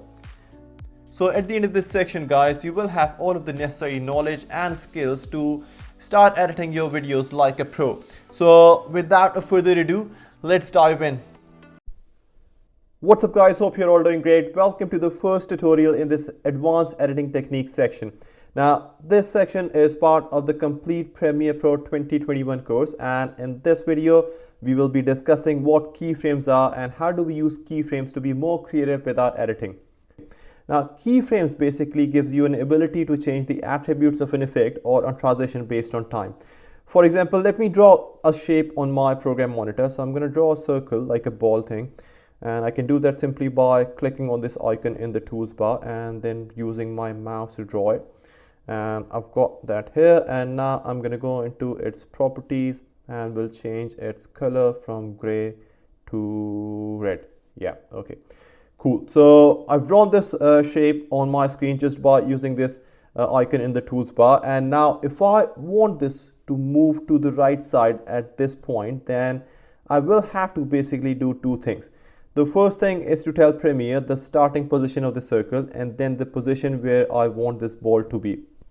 And how am I going to do that is by using the keyframes. So let's see. So if I go under the properties of this shape, then I can see different attributes or effects associated with it. So we've already been through this effects control tab in one of the previous tutorials. So I'm hoping that you guys still remember that. But if not, then I would suggest you to go and watch those videos, because I mean you are going to get a really good understanding of how this effects control tab actually works. So very briefly, the effects control tab provides a view of all the effects that exist in your clip, and these three effects over here, the motion, opacity and time remapping, are basically native to all video clips. Now in order to change the position of this ball from one side to another, I will obviously be using the position effect, and that can be found under here in the motion tab. I can see that there is a stopwatch icon next to the position effect, and if I click this icon, Premiere will straight away create a keyframe at this point and will save all the current properties in this keyframe. Now if I move my playhead here and click on this icon, which is the add keyframe button, it will add another keyframe. Here I'm going to tell Premiere that at this point in my timeline I want the ball to be on this new position. So I'm going to change the position of this ball now, and now you can do this in two different ways. Either you can type a number in here or you can simply use your mouse. So I'm going to use my mouse and I'm going to change the position now, and yeah, this looks okay. So if I now play this clip, see what's going to happen.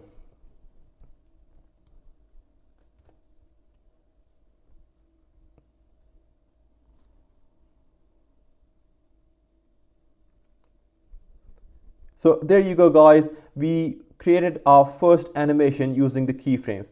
And as I said before, keyframes basically gives us an ability to change the parameters of an effect based on the start and end point. And keyframes can be applied to pretty much all of the effects. So let's see another example now. So now that I have my ball, sorry, not my ball, this ball.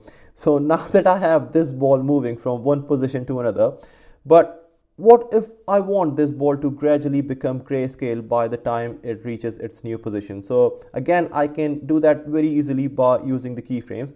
So the first thing I'm going to do is I'm going to go into my effects tab and will type in Lumetri color, because I know that I can desaturate this by using the saturation and Lumetri color effect. So I'm going to drag this and drop it on my clip, and you can see that straight away that a new effect has been added to the effects control tab, and that is the Lumetri color. So what I want is the ball to be red when it is on the original position. So I'm going to create a keyframe at the beginning of my clip, and I can do that simply by clicking on this icon. And the reason why I am doing this on the saturation effect is because I want the ball to desaturate when it is on the new position, because the ball has got a red color, and if I want it to be grayscale, then obviously I want the saturation to be taken away completely.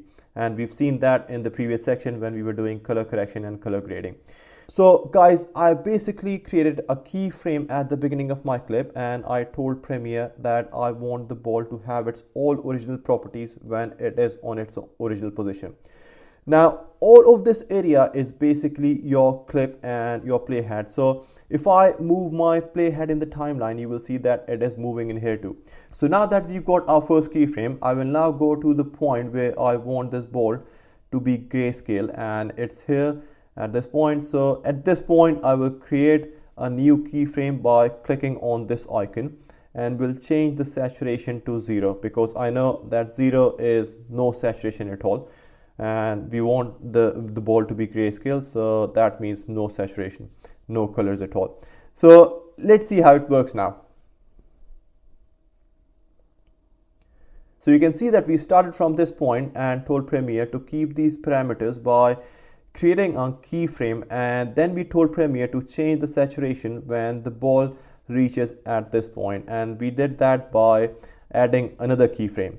Now, one small thing that's pretty handy is that if you want to move between your keyframes, then the easiest way is to use these arrows. Otherwise, it's going to be really hard to kind of pinpoint your keyframes. Now you can see that I can move very easily between my keyframes, but if I kind of use my playhead to go on my keyframe, it is, now you can see how hard that is. I mean, I have to actually kind of zoom in, and I still don't know if I'm kind of on my keyframe or I am a bit ahead or before my keyframe. So yeah, so the easiest way is just to use these arrows in here.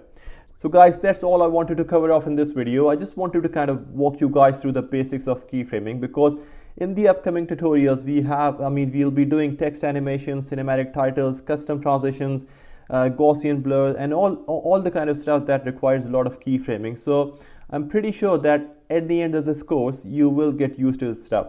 So guys, I hope you found this video useful. If you got any questions, anything you're not sure about, feel free to drop that in the comment section, and I'll try to get back to you as soon as possible. I'm now going to see you in the next video. So till then, you take care of yourself. Welcome to another tutorial in this complete Premiere Pro 2021 course.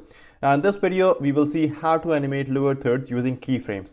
So first of all, I'm going to select the type tool to type in my name, and we know from the lower thirds tutorial that we can select the type tool either by clicking on this icon in the tools bar or by simply using our keyboard shortcut, which is the T key. So let me now type in my name. Okay, so I've got my name. Okay, so I've got my name in here, and now I'm going to draw a rectangle as well. And I can do that again by either clicking here in the tools bar on this icon, or I can go in the essential graphics panel and click on this icon and then select rectangle. So I've got my name and the shape both. So now let me just line the text first, and I can do that either in the essential graphics panel or simply by using the selection tool. So I'm going to do it via the selection tool, and I think it looks fine now, and yeah, it's okay now. And now I'm going to go into the essential graphics panel and we'll do some very basic styling. So the font first of all, so it's Trojan, and that is fine, and the size is all right as well. Okay, so now that we have our lower third ready, let's see how we can animate this. So what I want is that I want my name to appear from the bottom vertically, and then at the same time I want this rectangle to then wrap around my name like this. So let's first see how we can animate the text, and then we can go ahead and animate the shape as well. So the first thing I'm going to do is go into the Effect Controls tab and then select this text.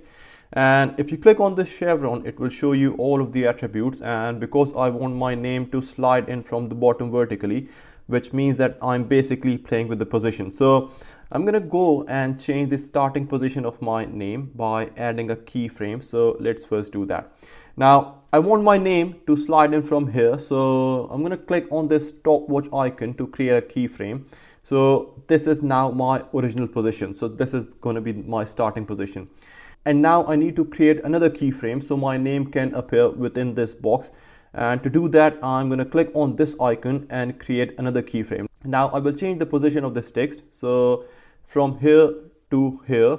And now you can do that either by inserting a number in here if you are that expert, or simply by using your mouse, which I will do. So let's see what we've done so far. Okay, so that looks all right. Now what I want is to show my name for a few seconds and then just get rid of it. So in order to do that, I'm going to create another keyframe at this point with the same parameters. So basically this keyframe is to tell Premiere that retain all of the things that we did at this point, and everything from this point to this point should be unchanged, should still be the same, just remain same.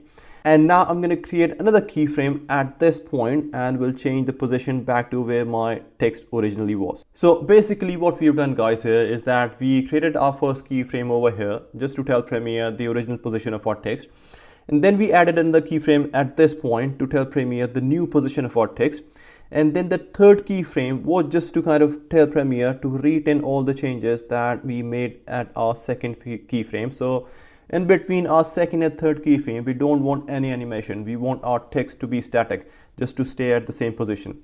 And then the last keyframe is just to tell Premiere that we want our text to go back to its original position. Now, if you don't add this keyframe to tell Premiere to retain all your changes, then let me show you what will happen. So I'm going to select this keyframe and we'll delete it, and let's play our animation again.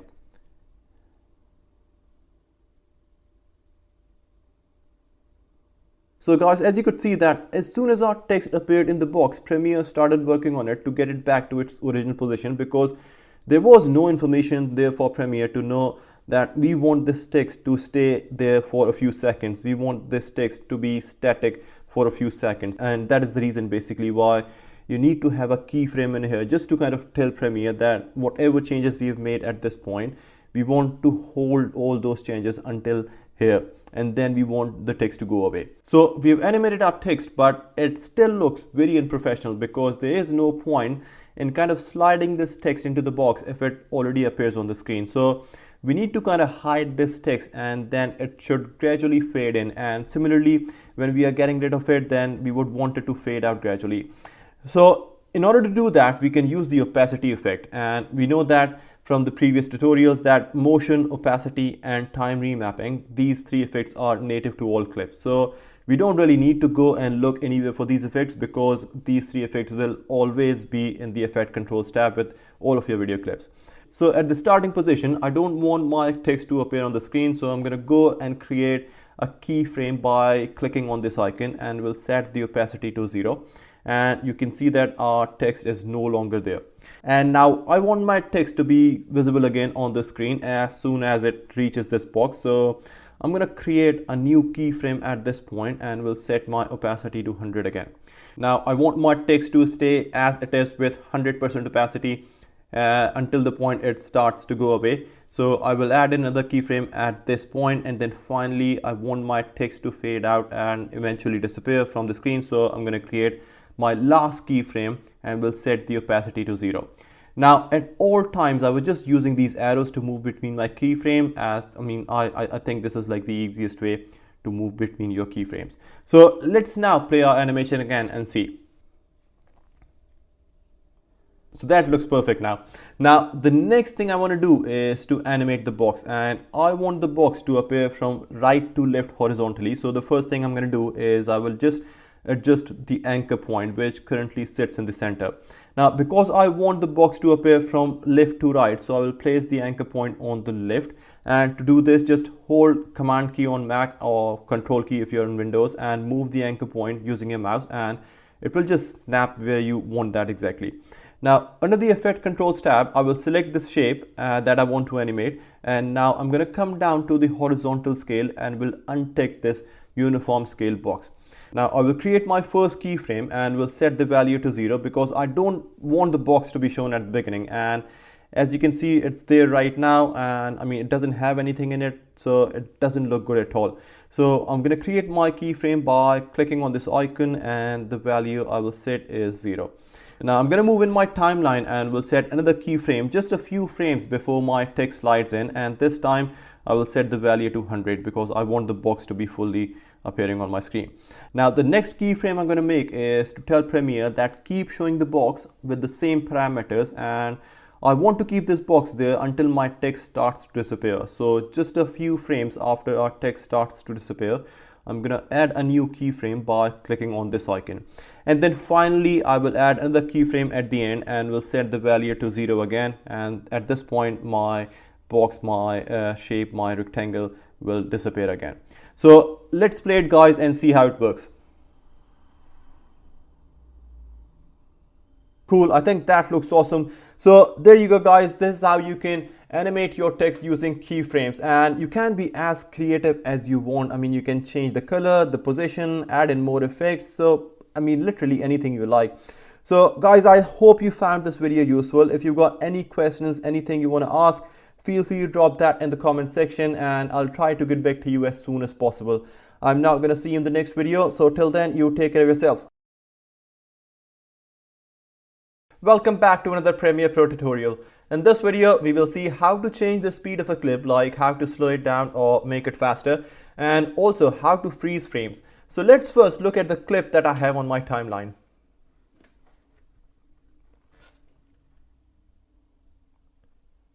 Okay, so if you want to change the speed of this clip, then we have a couple of different ways how we can do that. The easiest way is just by right clicking on the clip and then clicking on the speed duration option. Now we can choose the new speed depending on whether we want to slow the footage down or we want to make it quicker.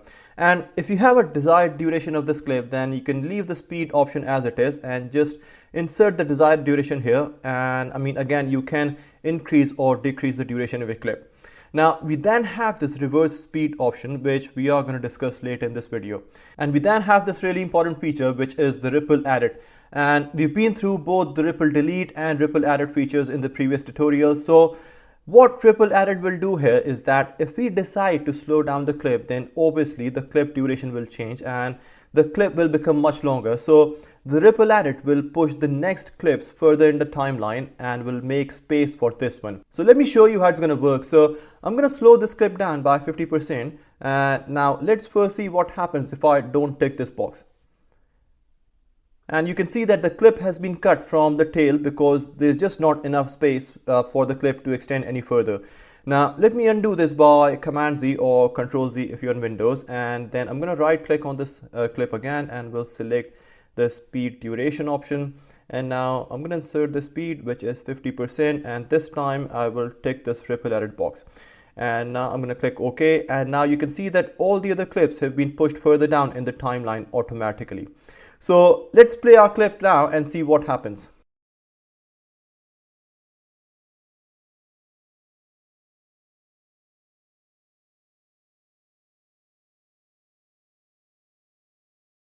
Okay, so we've definitely created a slow motion effect, but it doesn't look smooth at all. And don't worry about this for now because we are going to fix this later in the video.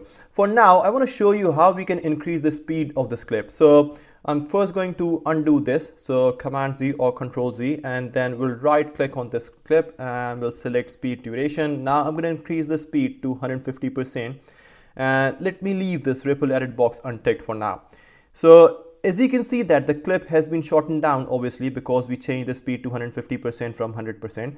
But we also have this empty space now that we need to delete.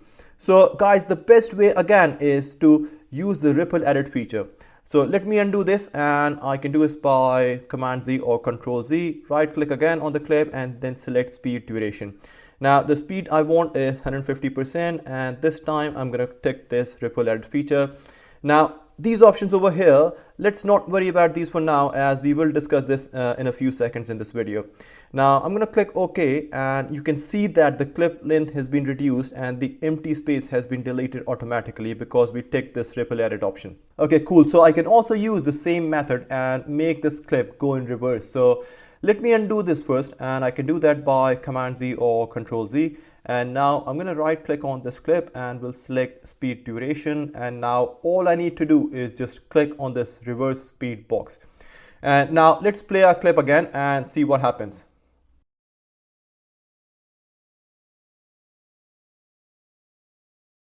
Okay, now you can see that the clip is running in reverse. So now the problem with all of this is that it's changing the speed for all of the clip, for the whole clip. And if this is what you want, then there you go. But I want something more specific, like running the clip at its normal speed, but then giving a slow motion effect at this particular shot and then return back to the normal speed. So in order to do this, we will have to set keyframes on our clip's timeline. Now, there are a couple of ways how we can set the keyframes for this, and we have talked about the keyframes extensively in the previous tutorials. And if you're unsure about how keyframes work, then I would suggest you to watch the previous tutorial just to get a better understanding on keyframes. So we know that we can create keyframes in the Effect Controls tab just by going into the relevant effect, and in this case, it's going to be time remapping. And then we can click on this icon to set keyframes. However, in this instance, there's a much easier thing we can do, and that is to set keyframes directly on the clip itself. So let me first expand this track so we can see it better. And now if I right click on the clip and then select show clip keyframes and then time remapping, and then I choose speed, and now I can see this straight line that represents the speed of my clip. So the first thing I'm going to do is select the point where I want the clip to slow down, and it's here. And then the point where I want the clip to return to its normal speed, which is here. And now I can start setting my keyframes. Now I can do that by either selecting the pen tool, which is here in the tools bar, and then marking the points on the clip, or just by holding the command key on Mac or control on Windows and then clicking on the clip. Now, as soon as I added these keyframes on the clip, I could actually see these keyframes straight away on the Effect Controls tab in here as well. So once I've set up my keyframes, I can now drag the speed line down to reduce the speed and create a slow motion effect, or lift it up if I want to make this part go quicker. And I can also see the speed here too. Now you can see it if I'm dragging it down, you can see the speed, and if I'm lifting it up, you can see the speed as well. So let me set the speed to 50%, and now let's play our clip again.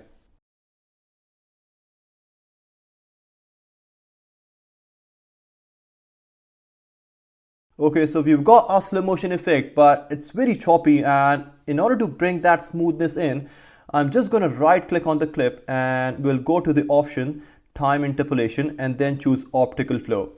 We now have this red line on our clip, which we know from the previous tutorial that it's just, Premiere's way of telling us that it may drop a few frames when playing it back, so we just need to render it. And you can render it by either marking your in and out points on the start and end of the clip, or simply by just kind of hitting the enter key, and that's what I'm going to do. So I'm going to hit my return key. Let's just give it a few seconds to render. So another few seconds now.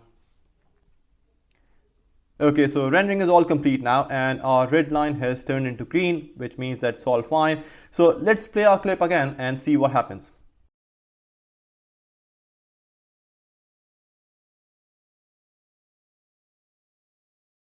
Okay, so now we've got this really cool slow motion effect, and we haven't got any sort of choppiness, and it's playing really smoothly. So the question is that what happened exactly when we selected this optical flow option, because before selecting this optical flow option, our clip was very choppy, and in all honesty, the slow motion effect was really crappy. So basically what happens is that Premiere is going to analyze each and every pixel of every frame, and will then try to create whole new artificial frames in between all of the original frames with the aim of smoothing out your clip, smoothing out this effect. So guys, that's how you can do time remapping or speed ramping, whatever you want to call, in your clips. And you can actually see how easy that is. So now the next thing I want to show you is how to freeze frames. Let me undo this first of all. So I can do that by Command Z or Control Z. And that's all good now. So let's say if I want to freeze frame here for a second before moving ahead, I have a couple of different ways. I can firstly adjust my playhead and just right click on the clip and then choose this option, which is insert frame hold segment, and Premiere will split this clip in 3 parts, as you can see. So the first part of my clip is running normally, so that is the first part, and playing on normal speed. And then I have my frame, which is the second part of my clip. So this is the frame that I selected, the still image, whatever you want to call. And then I have the ending of my clip, again playing at normal speed. So that is one way of freezing frames, taking still images from your clips. Now let me undo this by Command Z or Control Z. So now what if I don't want to see the remaining part of my clip and I want my clip to end where I held my frame? So again, I can just adjust my playhead and right click it and then choose this add frame hold option. And you can now see that my clip has been split in two parts. The first part is running normally, and then I have my frame, which is now the end of my clip. So that is another way how you can freeze frames.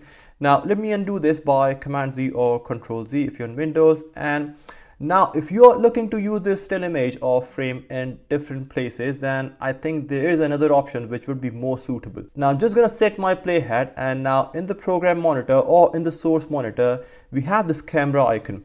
And if you click on this icon, Premiere will convert that into an image, and you will be able to use that at a later point whenever you want.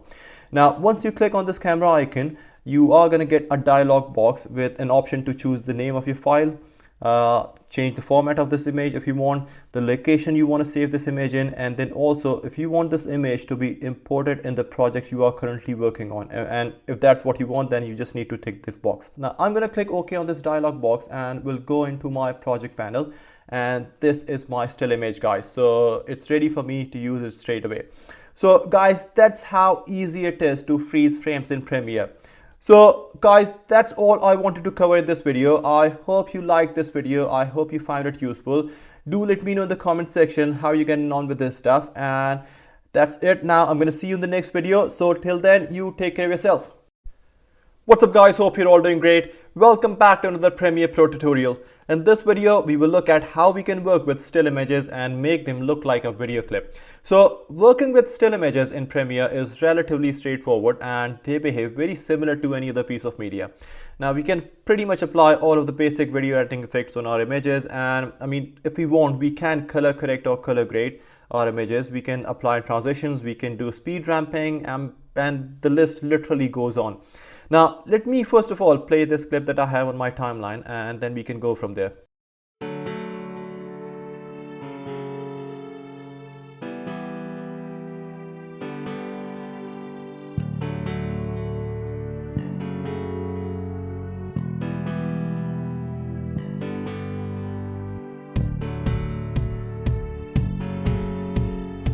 Okay, so the clip that we just watched is basically made of all still images, and this is exactly what we are going to look at in this tutorial. So I have these 4 images on my timeline, and I'm going to apply some very basic effects on these images. Now, I don't think there's any need to color grade these images because they already look damn amazing. So let's go ahead and start applying effects. So the first thing I'm going to do is select the clip and go in my Effect Controls tab. Now, as always, in the Effect Controls tab, we have our motion, opacity, and time remapping effects already in there. So I'm going to go in my motion tab, and we will play with both the position and scaling. So let's first scale this in, and I think this looks fine. Yeah, okay, now let's move over to the positioning. So let's first adjust this one, and now the y-axis. Okay, so I think it looks fine now. So I'm going to create my first keyframe on this position by clicking on this stopwatch icon. Now let's move to the end and set another keyframe, and now I'm going to scale out, and yeah, so this looks okay. And now a bit of positioning too, and yeah, and all done. Okay, so let's play this one and see what we've done so far.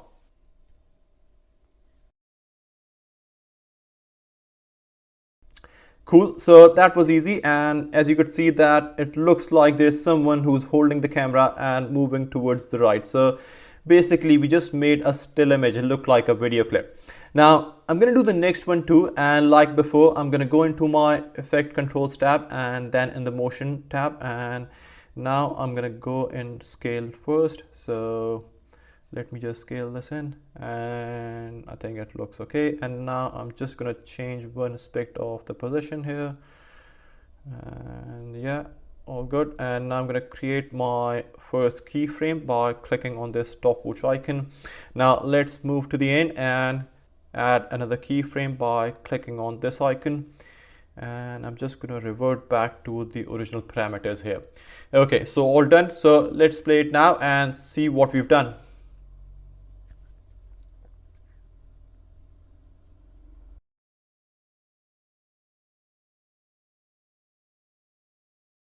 Okay, I think that looks great. Now, guys, as I said before, that we can apply pretty much all of the basic effects on our images. So let's apply a transition, and in this case, I think cross dissolve would work perfectly.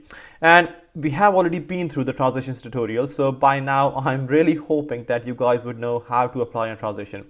Now, my default transition is cross dissolve, and if you haven't changed your default transition, then yours should be cross dissolve too. So it's really easy applying a transition. All you have to do is select all of your clips and then press Command D if you're on Mac or Control D if you're on Windows, and that's really it. Now, I mean, we have applied a transition on our images, so let's play this again and see what we've done.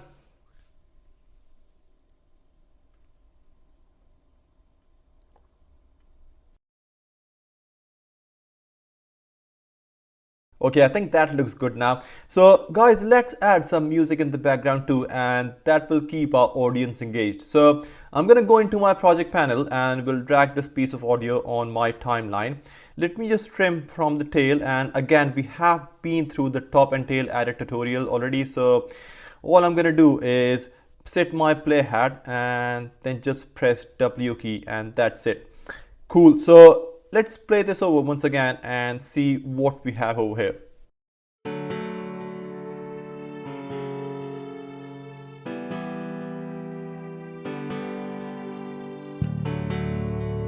Cool. So guys, that's how you can work with your still images. Now, this was a very short tutorial, but I just wanted to give you guys an idea of how you can play with your still images.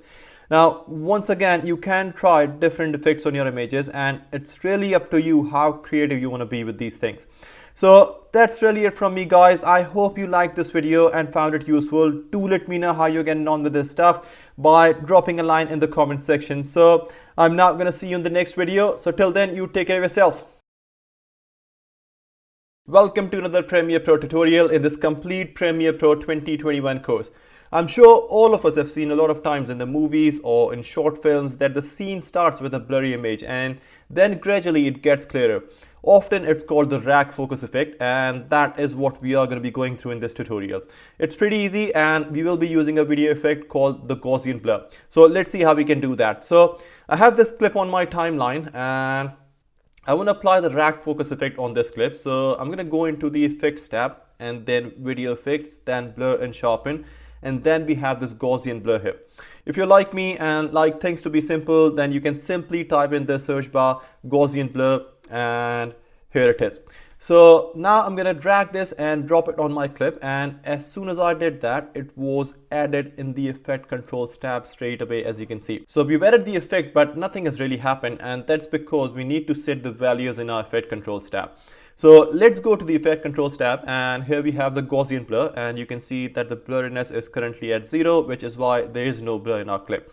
So let's make it to 100, and now I can see the effect straight away on my clip, but I want this blur to go away in a few seconds after my clip is played. So in that case, I will need to set keyframes. And guys, we've been through the keyframing stuff a lot in the previous tutorials, and if you haven't watched those, I would highly recommend you. I would really suggest you to go and watch those tutorials so you can get a really good understanding on keyframes.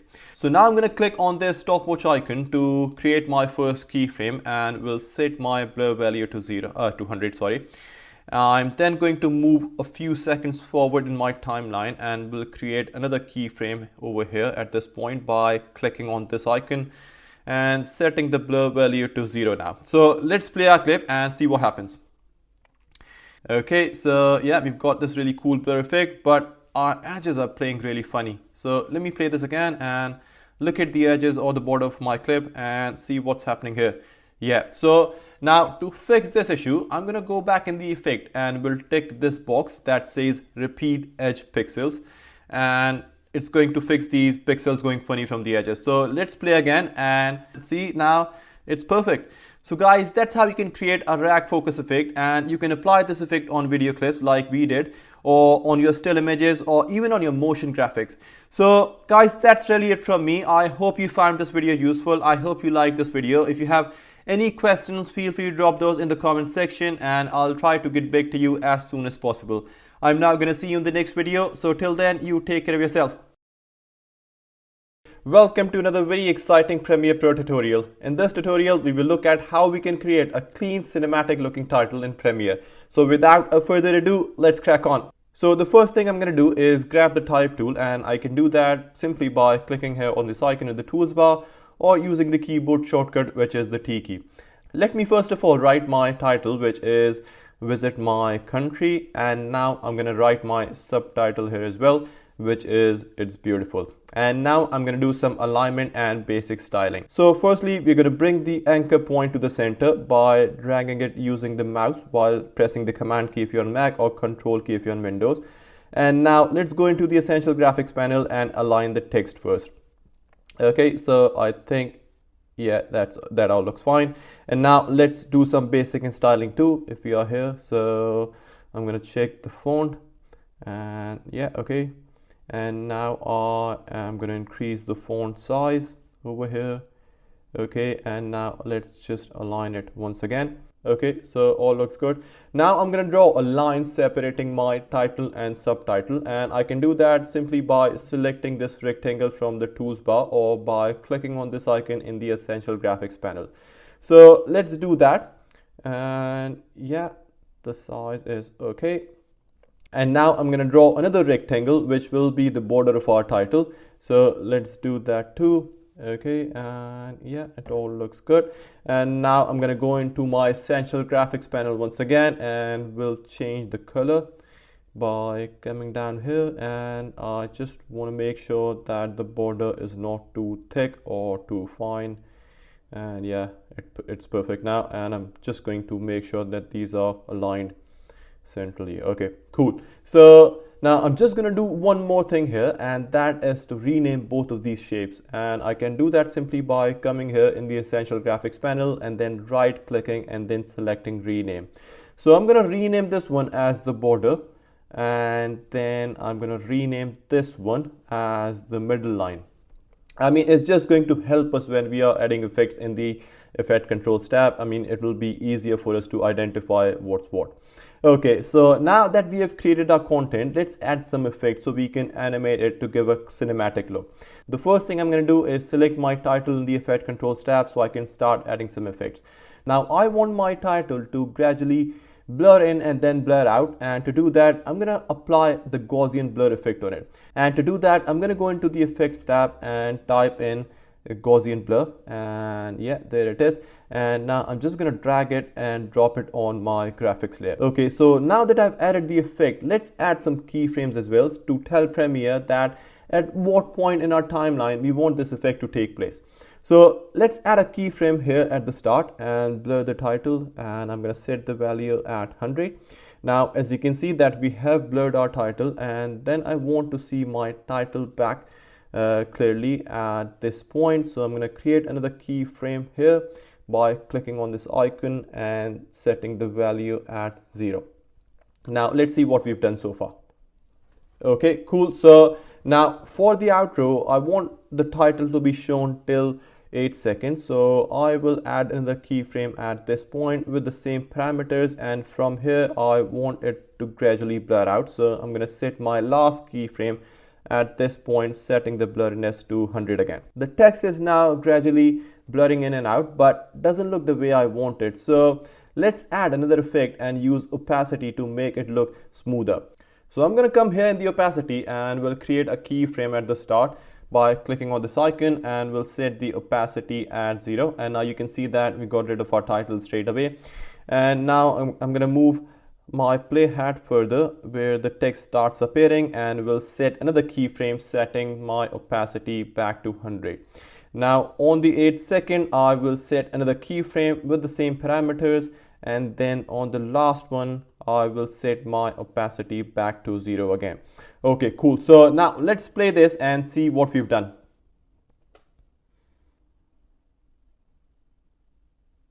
Okay, I think this looks awesome now, and this is exactly what I wanted. So now that we've animated our text, let's animate this line and the border as well. So I'm going to select the middle line here in the effect controls tab, and now under the scale option I'm going to untick this uniform scale box. Now I'm going to create a keyframe at the start, and we'll set the value at 0. and now I want this line to start appearing as soon as my title starts appearing. So at this point in my timeline, I'm going to add another keyframe and we'll set the value at 100. Now, just before the text starts fading out, I am going to set another keyframe with the same parameters, and then I'm going to create my last keyframe over here and we'll set the value at 100. So let's play this and see how it looks. Okay, I think that looks really nice. Now, guys, we can take this a bit further too by adding some more effects in here. So let's do that first. So I'm going to go into my title first and we'll come down here in the scale and we'll create my first keyframe with the original parameters just when this text starts to appear. And now I'm going to move in my timeline and we'll add another keyframe to scale this in at 110. Now I'm going to move further in my timeline, and at this point I will add another keyframe with the same parameters. And now just before our text starts to fade out, I'm going to create my last keyframe reverting back to the original parameters. Now let's do the same for our subtitle as well. So let me select the subtitle here in the effect controls tab, and now I'm going to go into the scale effect and we'll create my first keyframe just here when our text starts to appear with the original values.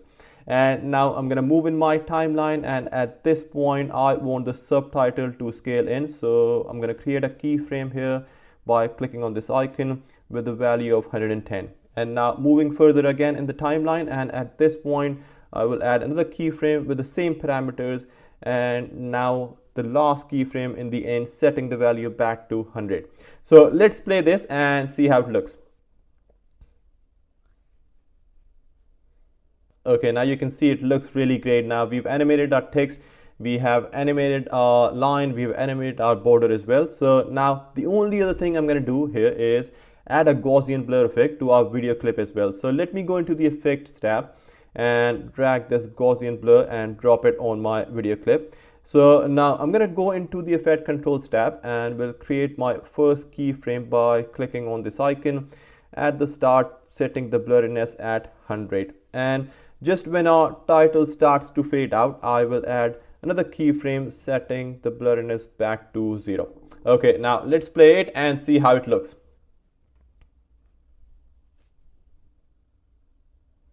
Okay, I think this looks awesome now. So guys, this is how you can create a clean cinematic title in Premiere. And as I always say, you can be very creative with this stuff. So do not hesitate to try different effects.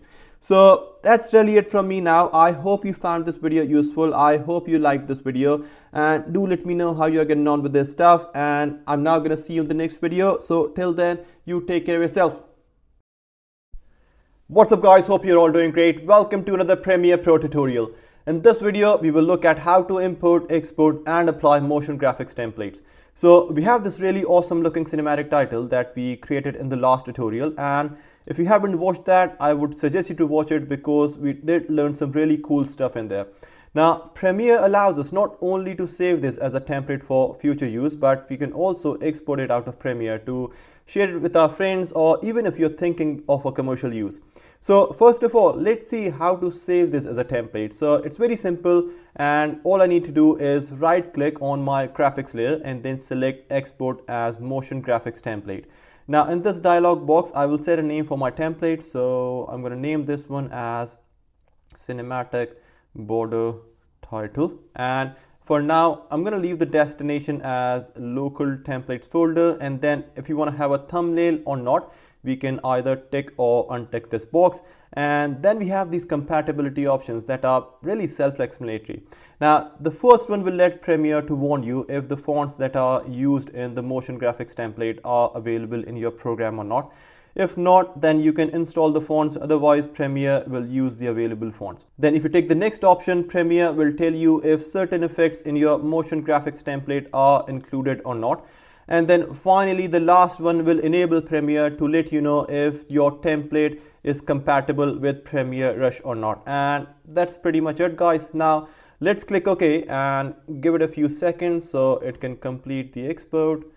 Okay, now if I want to use this template, I can just go into my Essential Graphics panel and then click on this browse, and I can then either type in the name of my title if I can remember, otherwise I can just scroll through these templates that are available here and find the one that I'm looking for. In this case, obviously, because I just created one, so I can clearly remember the name of my title. So I'm going to type in here cinematic border title, and here it is. Here's the template. So all I need to do now is drag and drop this one on my timeline like this, and that's it now. So let me play this and see how it's working, and it's playing perfectly. Now, because this template was created in Premiere, so you do have the option of making changes if you want to, but there will be times when you will import a motion graphics template in Premiere that was created in another application like After Effects. So in that case, your ability to make changes will not be the same. Now, that's how you can save a motion graphics template in your local templates folder.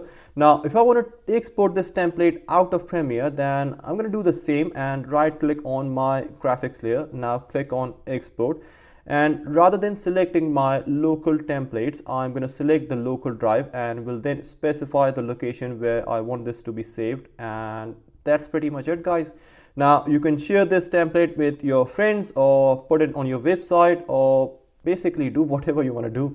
So yeah, that's how you can export a template out of Premiere. Now, if I want to import a motion graphics template in my program, I can either go in the graphics tab at the top and select install motion graphics template and then choose the template from my local drive, or I can go in the essential graphics panel, and in the browse tab there is this small icon in the bottom right corner. So I'm just going to click here and then choose install motion graphics template, and now I can choose the template. So I have this one on my desktop, and then click OK, and that's really it. Now I'm just going to drag it and drop it on my timeline, but before that I need to find this one. So again, I'm going to type in here, so cinematic. Okay, so there it is. Now I'm just going to drag it and drop it on my timeline. And so yeah, guys, this is how simple it is to export, import and apply motion graphics template in Premiere. So guys, I hope you found this video useful. If there's anything you want to ask, feel free to drop that in the comment section, and I will try to get back to you as soon as possible. I'm now going to see you in the next video. So till then, you take care of yourself. What's up, guys? Hope you're all doing great. Welcome to another Premiere Pro tutorial. In this video, we will look at how to export, import and apply LUTs. Now, already we have discussed previously in the color grading section that what LUTs are, so I'm not going to bore you guys by repeating everything all again, but just to kind of refresh your memories, LUTs are lookup tables that are basically pre-configured files that can be imported into your projects to help you give your videos a certain look. Now, there are lots and lots of LUTs available, both free and paid, and guys, LUTs can be really handy and can save you a lot of time. So let's first see how we can import a LUT into Premiere and apply it on our footage. So I have this footage on my sequence taken from a drone, and it's really flat, so we can make it nice and appealing by grading it. But let's say I don't have time to go through all the curves and everything and all the correction, but what I have in my library is a bunch of LUTs that I can use. So I'm gonna go in my Lumetri color panel, and under the creative tab I have this option of look. Now Premiere has some built-in LUTs too that you can use, and it's very easy to use these. All you have to do is select your clip, and then from the drop-down menu just choose the most suitable one for your clip. Now if I don't want to use one of these and I have my own LUT in my local drive, then all I have to do is click on browse and then locate the LUT on my drive. Now choose the file and click on import, and now you can see that this LUT has been applied on my clip straight away. Now it does look too much green, so we can bring it down by using the slider over here. Now guys, you can go on and make other adjustments as well by going into your basic correction or your curves or your HSL secondary, but I think it looks fine for now. So let's just look at the before and after. You can see the difference yourself. So guys, you can see that within just a few minutes the clip now looks much better. Okay, so now that I'm happy with this particular look, and in order to save me time in the future, I can export this look, and that will allow me to use it on similar clips in the future, or even I can make some money as well by just putting this on my website or on any other platform. So to export it, all I need to do is come here in the Lumetri color panel and then click on this burger menu icon and then click on export.cube. Now choose a name for this LUT, and that's pretty much it. Now it's there sitting on my local disk, ready to be used in the future. So guys, that's how you can import, export and apply LUTs on your clips. I hope you found it easy and simple, and I hope you find it useful. That's really it from me now. I will now see you in the next video. So till then, you take care of yourself.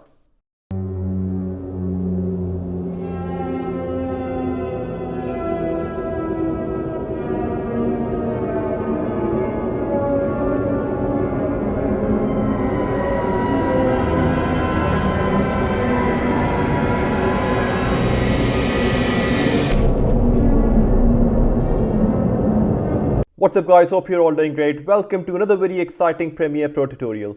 In this video, we're going to look at how we can overlay content using the mask feature in Premiere and create a custom transition like the one that you saw earlier. So I have these two clips on my timeline, and the first one is me walking towards my door and opening it, and then the second one is this creepy stock footage. Now I have already graded my video, so let me show you the original one by turning the Lumetri effect off. So this is the original one, and then I did some corrections, some grading, and now this is the version that we are going to be using for this video. So the first thing I'm going to do is to see at what point in my timeline I want to transition into the other video. Now guys, everyone has their own way or style of working, so I normally prefer to make a cut at the point where I want the transition to start taking place. Now you don't have to do that, but I just find it easier this way. So I mean, yeah, it's really up to you what you find easy. Now I think this is the perfect moment, which is why I've already made a cut at this point. So I'm going to move this clip to the upper track now, and we'll bring the other one under here at this point. And now I'm going to start masking it out. Now to do that, I'm going to go in my effect controls tab and we'll select this polygon mask from the opacity.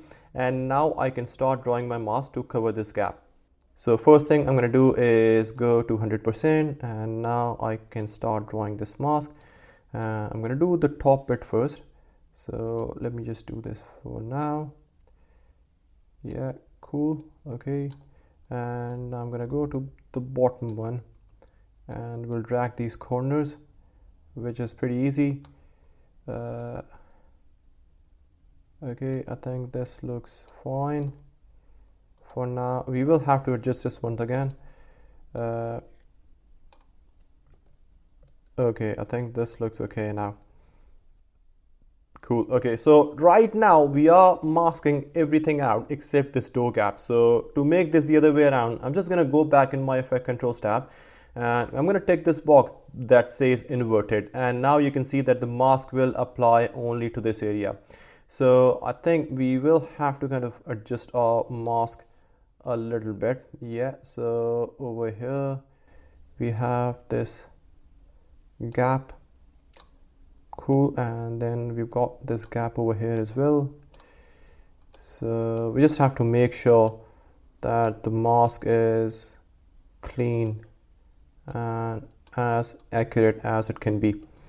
Okay, cool. So now our mask looks fine. So guys, one thing to remember is that motion tracking in Premiere is not as good as in After Effects. So we will have to create keyframes and adjust this mask on every frame. I mean, so the most important thing here is that the more accurate your mask will be, the cleaner your transition will be.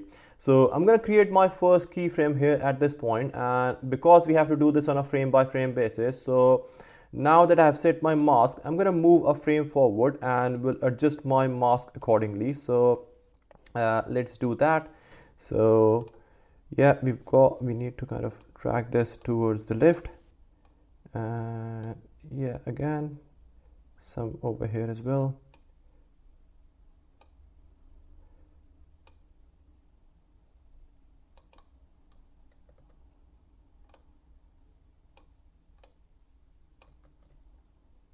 Okay, cool. And now I'm going to move a frame forward once again, and now you can see that we have to kind of adjust the mask once again. And guys, this is exactly what I'm going to be doing for the rest of this clip. So I'm going to speed this up now because it is definitely going to take me a while adjusting the mask on every frame. So I'm going to see you guys in a bit now.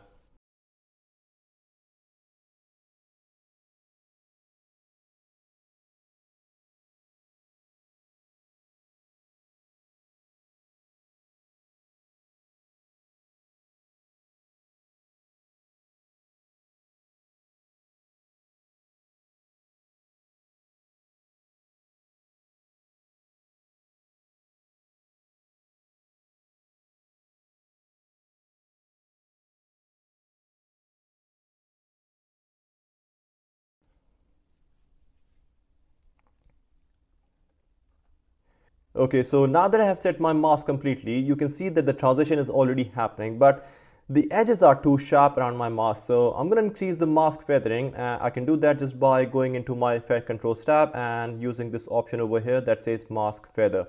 So I'm going to increase it to, let's say, 30. Yeah, and it looks fine.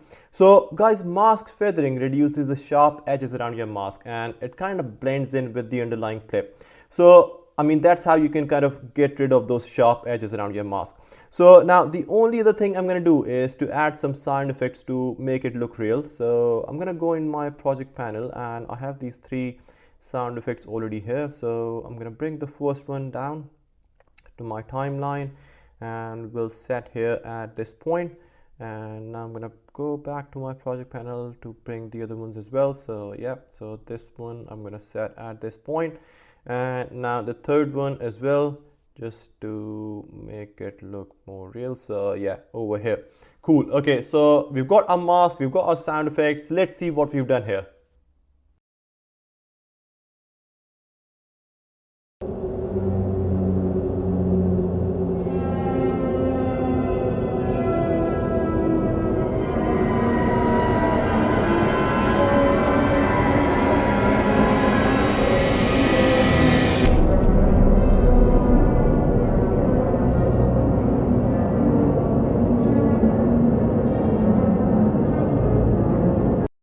Cool, I think this looks awesome now. So guys, this is how you can create custom transitions, and I mean you can apply mask to a lot of things and you can do some really cool stuff like replacing the sky, isolating an object, or I mean you can even try the same transition that we did in a lot of different ways.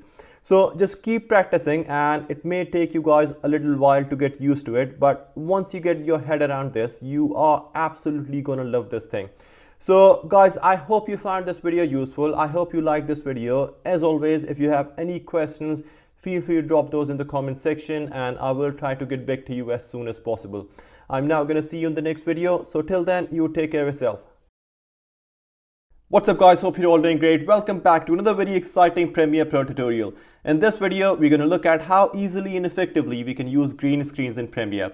So first and foremost, let's get into my sequence and see what I've got here. So I've got 4 clips over here. So the first one is a guy holding his phone. And then the second one is of an iMac kind of a machine. And then I have this person with the green backdrop. And then I have this guy who's working on a laptop and also has a green screen in front of him. Now, all of these are extremely easy and I'll show you that in a few seconds.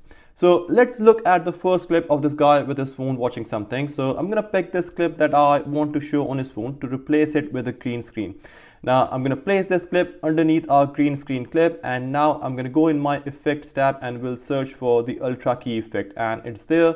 So let's drag it and drop it on our green screen clip, which is the top one. I know it's been added as I can see it in my effect controls tab, but nothing has happened so far, and that's because we haven't really selected the green screen yet to replace it with something else. So let's do that first, and I'm going to go in my effect controls tab, and in the ultra key effect I can see this dropper. So I'm going to pick this up and we'll select the green screen in my clip because that is what I want to replace.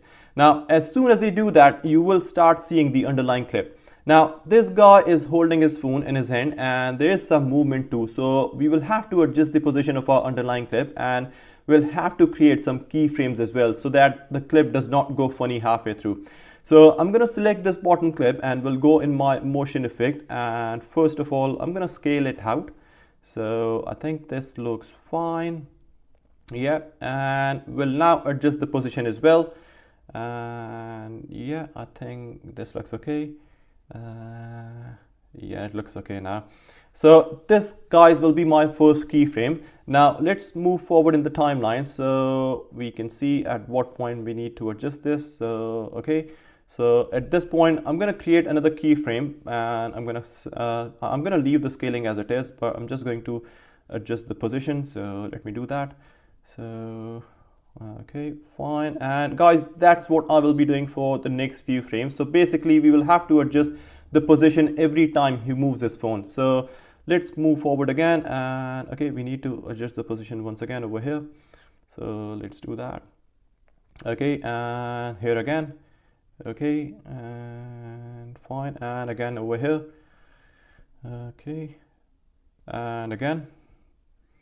Okay, and again over here, and yeah, and again over here. Okay, and then finally at this point now. Okay, yeah, that's it. So let's play this and see how it looks. Okay, I think that looks awesome, and I mean, you can see how easy that was. All you have to do is, I mean, because we were kind of replacing the green screen on a smaller device, so that is the reason why we had to kind of adjust or realign our clip. Now the next one I have is pretty similar to the previous one, so I'm just going to go and place it on the track above, and we'll place this clip that I want to show in the track below. And now I'm going to go in my effects tab and we'll select the ultra key effect, and now just drag and drop it on the top clip.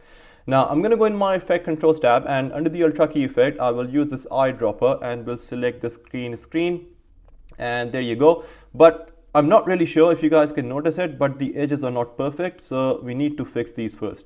Now the first and the most important feature here is this output, which by default will be set at composite. If I change it to alpha, then I can see my subject over here in the white, and then all of my green screen should be pitch black. And if there are any white spots on it, then we can use all the adjustments option over here. So in the ultra key effect, as I said before, we have different options to play with. So let's check these and see if we can fix our edges. So the first one we have here is this matte generation, and this basically tells Premiere that what should be removed from the clip. So we have transparency over here, and I don't think I'm going to be using this, but it's just going to increase or decrease the transparency level in your clip, as you can see. Now I don't need to do anything with the highlights or the shadows, as you can see that there's nothing wrong with either of those things. And we then have the tolerance, which is going to do the edges, as you can see, and then we have pedestal, which is what we need right now because it fixes the edges. And as you can see that when I moved it higher, my edges are much smoother now. Now the other ones over here, matte cleanups, spill suppression, and color correction, we are going to look at each of these in the next clip. So let's play this one and see how it looks. Okay, cool. So now the edges are much smoother and the clip looks absolutely perfect. So now in the third clip, I have this person who is not only moving her hands but also changing her position. So let's see how we can work with this. Now I'm going to bring this clip that I want to surface as the new background under it, and using the same ultra key effect, I'm going to remove the green screen first. So let me go in my effects tab and bring the ultra key effect, and now on this top clip, and now I'm going to select this green backdrop using the eyedropper, and okay, fine. So we've done that, but it doesn't look perfect and it looks very artificial. So we have all these options within the ultra key effect that we are going to be looking at now to fix this and make this clip look much better. So in the last clip, we have already talked about the matte generation. So the only one that I'm going to be using from this is this pedestal, and I'm going to increase it because I don't like the edges, and this is fine. Okay, we then have this matte cleanup, which is all about how you can make your edges look better. So the first one is choke, which acts like a trimmer for your edges. So as you can see when I'm increasing it, how it's sharpening out the edges. And we then have the soften, which is pretty self-explanatory as it's going to soften out your edges. And then we have the option of adjusting the contrast and midpoint of your edges, which in this case won't do much. Now the next one that we have is spill suppression, which is used when your green color looks like that it's being spilled. Now what I mean by that is that there will be times when you will replace your green screen, but there will be some green drops here and there on your screen, and you can use these controls to suppress those.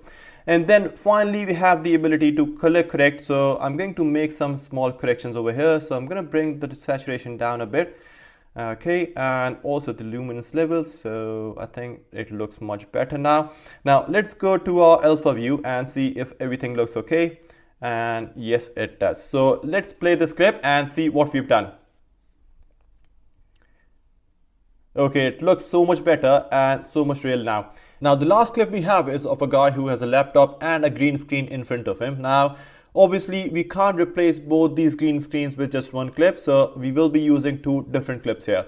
Now first of all, I'm going to put this green screen clip at the top, and we'll now bring the one that I want to show on his laptop under here, and then the one that I want to show in the front area over here. Okay, so next I'm going to go in the effects tab and we'll bring the ultra key effect here, and now I'm going to use the dropper to pick the laptop screen, and there we have our first clip. Now I'm just going to go in this clip's motion effect now to scale it out and make some position adjustments as well. So the first thing is to scale it out, and I think this is fine. And now I'm just going to make some changes to these position parameters as well. So let me just do that. And yeah, I think it's okay now. Let me just make sure that it is within the frame. So yeah, I think it's all good.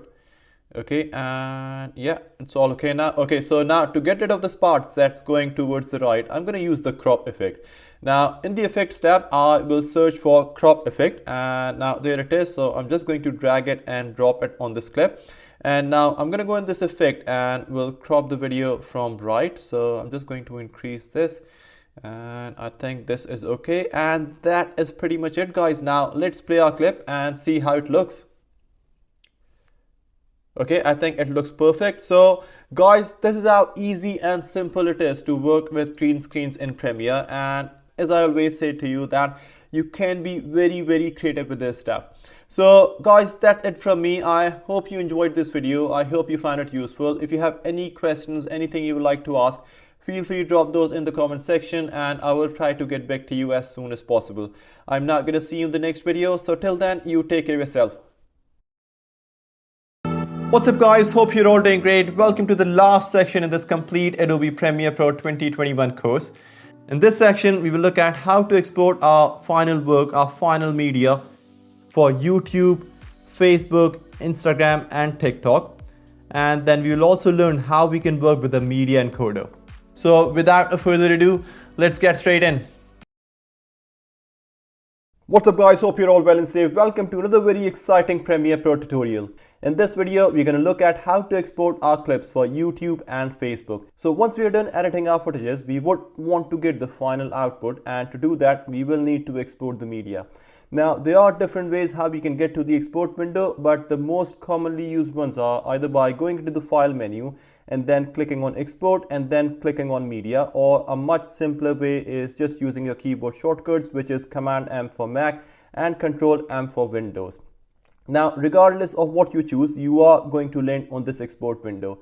Now, on the left, you can see the preview of the video, and on the right, you should see all the different options. So at the top where you have the format, H.264 should be pre-selected, but if not, then you should select that. I mean, you can select any other formats too, and usually it will be your client who is going to provide you all these details in the brief that what they need. But for social media or for web, H.264 is the most commonly used format. The next thing is to select the codec or the preset. Usually the pre-populated option will be the match source high bitrate, which is absolutely fine. But let's say if you want to upload the video on YouTube or Facebook, which is what we are discussing in this video, then fortunately there are built-in codecs for those platforms. Now, one thing to remember here is that if your video was shot in HD, which is 1080p, or in 4K UHD, then you should ideally edit the video in the same sequence, and the export preset should be the same too. As this video was shot in 1080p, then I'm going to select the YouTube 1080p preset, and then under here you can change the file output name and its location, and then you have an option of either selecting the video or audio only, or you can tick both these boxes if you want both. The next section is where you can see the summary or details about the media that you are exporting, like the resolution, the FPS, your audio details, and etc. Now I'm going to collapse this just to get some more space, and then we have all these different options. So guys, I don't normally go into the effects or multiplexer or captions or publish or audio, and usually I just make some tweaks to the video one over here. Now in here, I will jump straight to the bottom where it says bitrate settings. Now again, this is another very important thing to understand. Here we have three options. We have CBR, which is the constant bitrate. Then we have VBR1 and 2, which are both variable bitrates. So a CBR is basically where the bitrate is going to stay the same throughout the duration of the video, and if your footage consists of some heavy effects, the bitrate will still remain constant, which eventually will affect the quality of your output. Now VBR1 on the other hand is a variable bitrate where Premiere will assign more resources to the part of the footage where it sees more video effects. And then VBR2, which I would definitely recommend, is where Premiere will kind of assess your video twice and will then process the output. Now what I mean is that in the first time, Premiere will go through the footage and will detect all the busy parts of the footage, which will all then be processed in the second pass. The output in turn that you will get will be of a higher quality, but the downside of this is that it will take more time and your file size will be much bigger than VBR1 and of course CBR. So if you have lots of effects going on in your footage, then I would definitely recommend you to go for the VBR2 pass. But if you have a straightforward video, then VBR1 pass should do a good job too. Then the next thing is taking the option of use maximum render quality, which again is there to ensure that you get the best quality output, but I mean it will also have an impact on your export processing duration. So guys, that's it. You can now hit the export button over here, and once done, you are good to upload your videos on Facebook and YouTube. Now that's it from me, guys. I hope you found this video useful. If you have any questions, anything you would like to ask, as always, feel free to drop those in the comment section and I will try to get back to you as soon as possible. I'm now going to see you in the next video. So till then, you take care of yourself. What's up guys, hope you're all doing great. Welcome back to another very exciting Premiere Pro tutorial. In this video, we're going to look at how we can export our videos for Instagram and TikTok. So when editing content for Instagram or TikTok, basically there are two different aspect ratios that you need to know. The first one is the square one, which is 1:1 or 1080 by 1080, and it's for Instagram. And then the second one is the portrait mode, which is 9:16 or 1080 by 1920, and this is for Instagram stories and TikTok. Now ideally you should set up your sequence from scratch for this, but if you haven't done that, then it's not a problem at all, because Premiere gives you an ability to change the sequence settings at any point during your editing. Now let's say that I was doing this video for YouTube, and then halfway through I decided that I'm not going to do it for YouTube and I'm going to do it for my Instagram and for my TikTok. So I'm going to go in my sequence settings by coming here at the top and then clicking on sequence settings. So now in the frame size under the video option, we have an ability to make a change. So right now we have a full HD sequence, and you can see that it's 1920 by 1080 and the aspect ratio is 16:9. So I'm going to change this to 1080 by 1920. And now you're going to notice that as soon as I change this frame size, my aspect ratio changed automatically, because this is all linked, and now my aspect ratio is 9:16, which is what we need for Instagram or TikTok. So I'm going to click OK here, and we'll click again OK on this one as well. So this is just Premiere telling us that the frame size has been changed and will affect all the preview files. So now you can see that my frame size has been changed and we are now in a 9:16 frame. So I'm just going to make some position changes now. So I'm going to go in my motion effect and we'll adjust the position. So I'm going to bring it towards right, and we'll scale this in as well, so that all looks fine. So guys, we are now ready to export this video. So I'm going to use my keyboard shortcut, which is Command and M key, and if you're on Windows, then you can use your Control and M keys. So over here we have the preview of our media on the left, and then we have all the export features on the right. Now at the top where you have the format H.264 should be pre-selected, but if not, then you should select that. Now you can select any other formats too, and usually it is going to be your client who will provide you all of this information in the brief. But normally for social media and for web, H.264 is the most commonly used format. Now the next thing is to select the codec or the preset. Usually the pre-populated option will be match source high bitrate, which is absolutely fine. Now if you're exporting it for YouTube or Facebook, then we have codecs available for those platforms, but as of yet Premiere hasn't included a preset for Instagram or TikTok, so we are going to leave this one to match source high bitrate. Now the next section is where you can see the summary or details about the file that you are exporting, like the resolution, your FPS, your audio details, and etc. And I'm going to collapse this for now just to get some more space, and now I'm going to go straight into my video export settings, and over here at the bottom where it says bitrate setting. Now this one is very important. Here we have three options: CBR, which is the constant bitrate, then we have VBR1 and VBR2, which are both the variable bitrates. So a CBR is basically where the bitrate is going to stay the same throughout the duration of the video, and if your footage consists of some heavy effects, the bitrate will still remain constant, which eventually will affect the quality of the output. Now VBR1 on the other hand is a variable bitrate where Premiere will assign more resources to the part of the footage where it will detect more video effects. And then we have VBR2, which I would personally recommend because Premiere will kind of assess your video twice and will then process the output. Now, what I mean is that in the first time, Premiere will go through the footage and will detect all the busy parts of the video, which will all then be processed in the second pass. The output in turn that you're going to get will be of high quality, but the downside of this is that it will take more time to process and your file size will be much bigger than VBR1. So guys, if you have lots of effects going on in your footage, then I would definitely recommend you to go for VBR2 pass.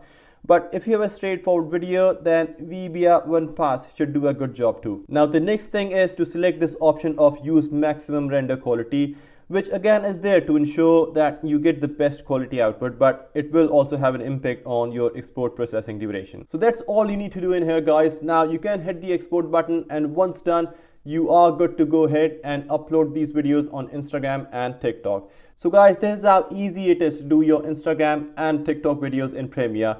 Now, I hope you found this video useful. If you have any questions, anything you would like to ask, feel free to drop those in the comment section and I will try to get back to you as soon as possible. I'm now going to see you in the next video. So till then, you take care of yourself. What's up guys, hope you're all well and safe. Welcome back to another Premiere Pro tutorial.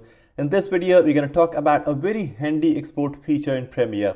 Now, I'm presuming that you won't be just uploading the videos on Instagram or Facebook one-off, and there's something that you are going to be doing on a frequent basis. So obviously, you wouldn't want to spend time on export settings every single time you want to export a video. So let's first look at this video that I have here on my timeline and say that I want to upload this on my Instagram account. So I'm going to go in my export window and I can do that simply by using my keyboard shortcuts, which is Command M or Control M if you're in Windows.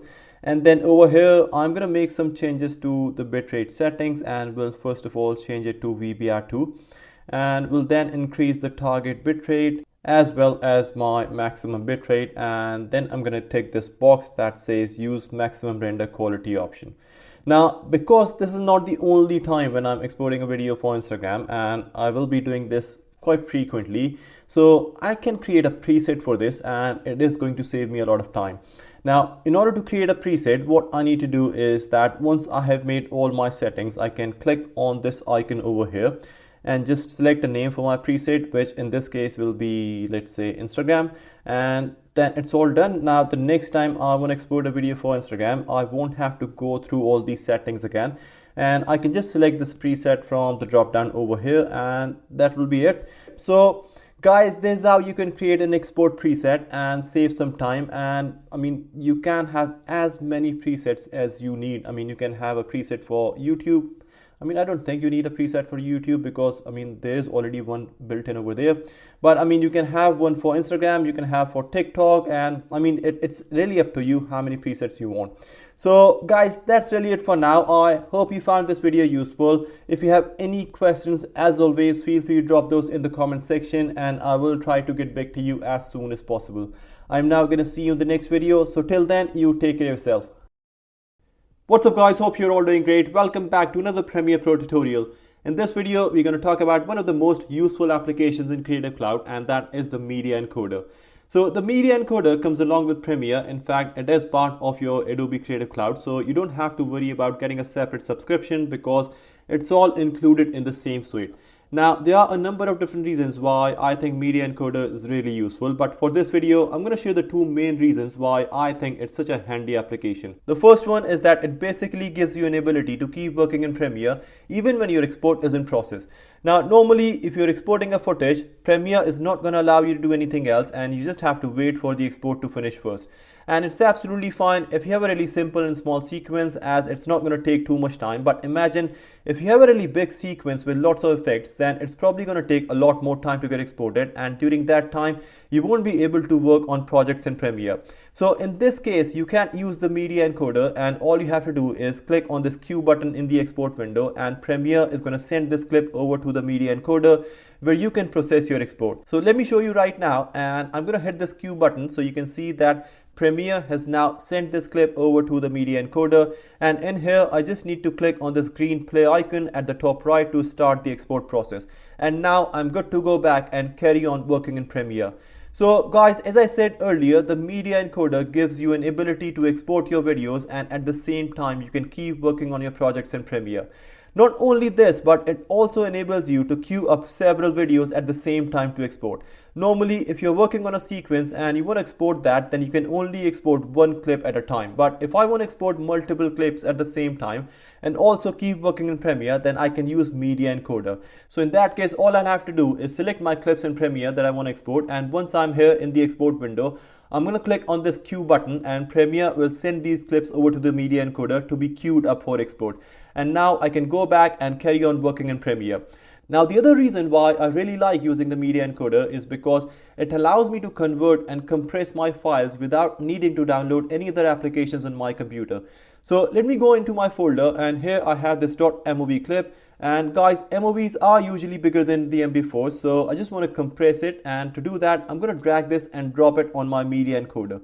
And now I'm just going to change the output type here to H264, and once I hit this green play icon, the Media Encoder will process this clip and will convert it into an MP4. Simple as that. And one thing more is that you also don't need to have Premiere open to access the Media Encoder, because you can access this on its own. Now, there will be times when your clients will have specific requests that they may ask you for an MP4 or an AVI file, and you can use the Media Encoder to convert the file formats. Another very useful thing you can do is you can actually export the same clip multiple times in different bit rates to compare the quality against each other. Let's see how we can do that. So I have this 4K footage over here in my folder, and I'm just going to drag and drop it on my Media Encoder. And now I'm going to click on this duplicate icon over here at the top, which will create another copy of the same clip. Now on the first one, we have this high bitrate, which you can see. And now on this duplicated one, I'm going to click on this preset option. And now I'm going to choose this medium bitrate preset. All that's left to do is now to click on this green play icon, and the Media Encoder will start exporting these files one by one. Now I can just go back in my Premiere and I can keep working on my projects, and once export is completed, I can compare the quality of both my clips and can then choose which one I want to use. So guys, really useful application, and I just can't stress enough on how handy this Media Encoder can be. And what we discussed in this tutorial was that how you can queue up multiple videos at the same time and then export, how you can compress your videos, and how you can convert your video formats, and then how you can export the same clips in different resolutions. So yeah, these are like some of the main features of Media Encoder that I wanted to cover off in this tutorial. Now that's really it from me, guys. I hope you found this video useful. I hope you liked this video. As always, if you have any questions, anything you would like to ask, feel free to drop those in the comment section, and I will try to get back to you as soon as possible. I'm now going to see you in the next video. So till then, you take care of yourself. You made it, guys. Congratulations. I hope you enjoyed this course. I hope you liked this course. You should be more confident in working with Premiere now, because you do have all of the necessary skills, and I mean, you are familiar with pretty much all of the tools that are required to work as a pro level editor in Premiere. So in terms of next steps, guys, my suggestion would be to kind of keep practicing, because that is the only way how you can kind of enhance your video editing skills and be an expert video editor. I will be putting regular tutorials on this channel about Premiere Pro, so if you are interested in learning more about Premiere, then keep an eye on this channel. And also very soon there will be a course on After Effects as well, and that course will be again from a beginners to advanced level course. So if you are interested in After Effects, then consider subscribing to this channel if you haven't already done that. So guys, that's really it from me. Once again, I hope you enjoyed this course. I hope you liked this course. I'm now gonna see you again soon. So till then, you guys take care of yourself.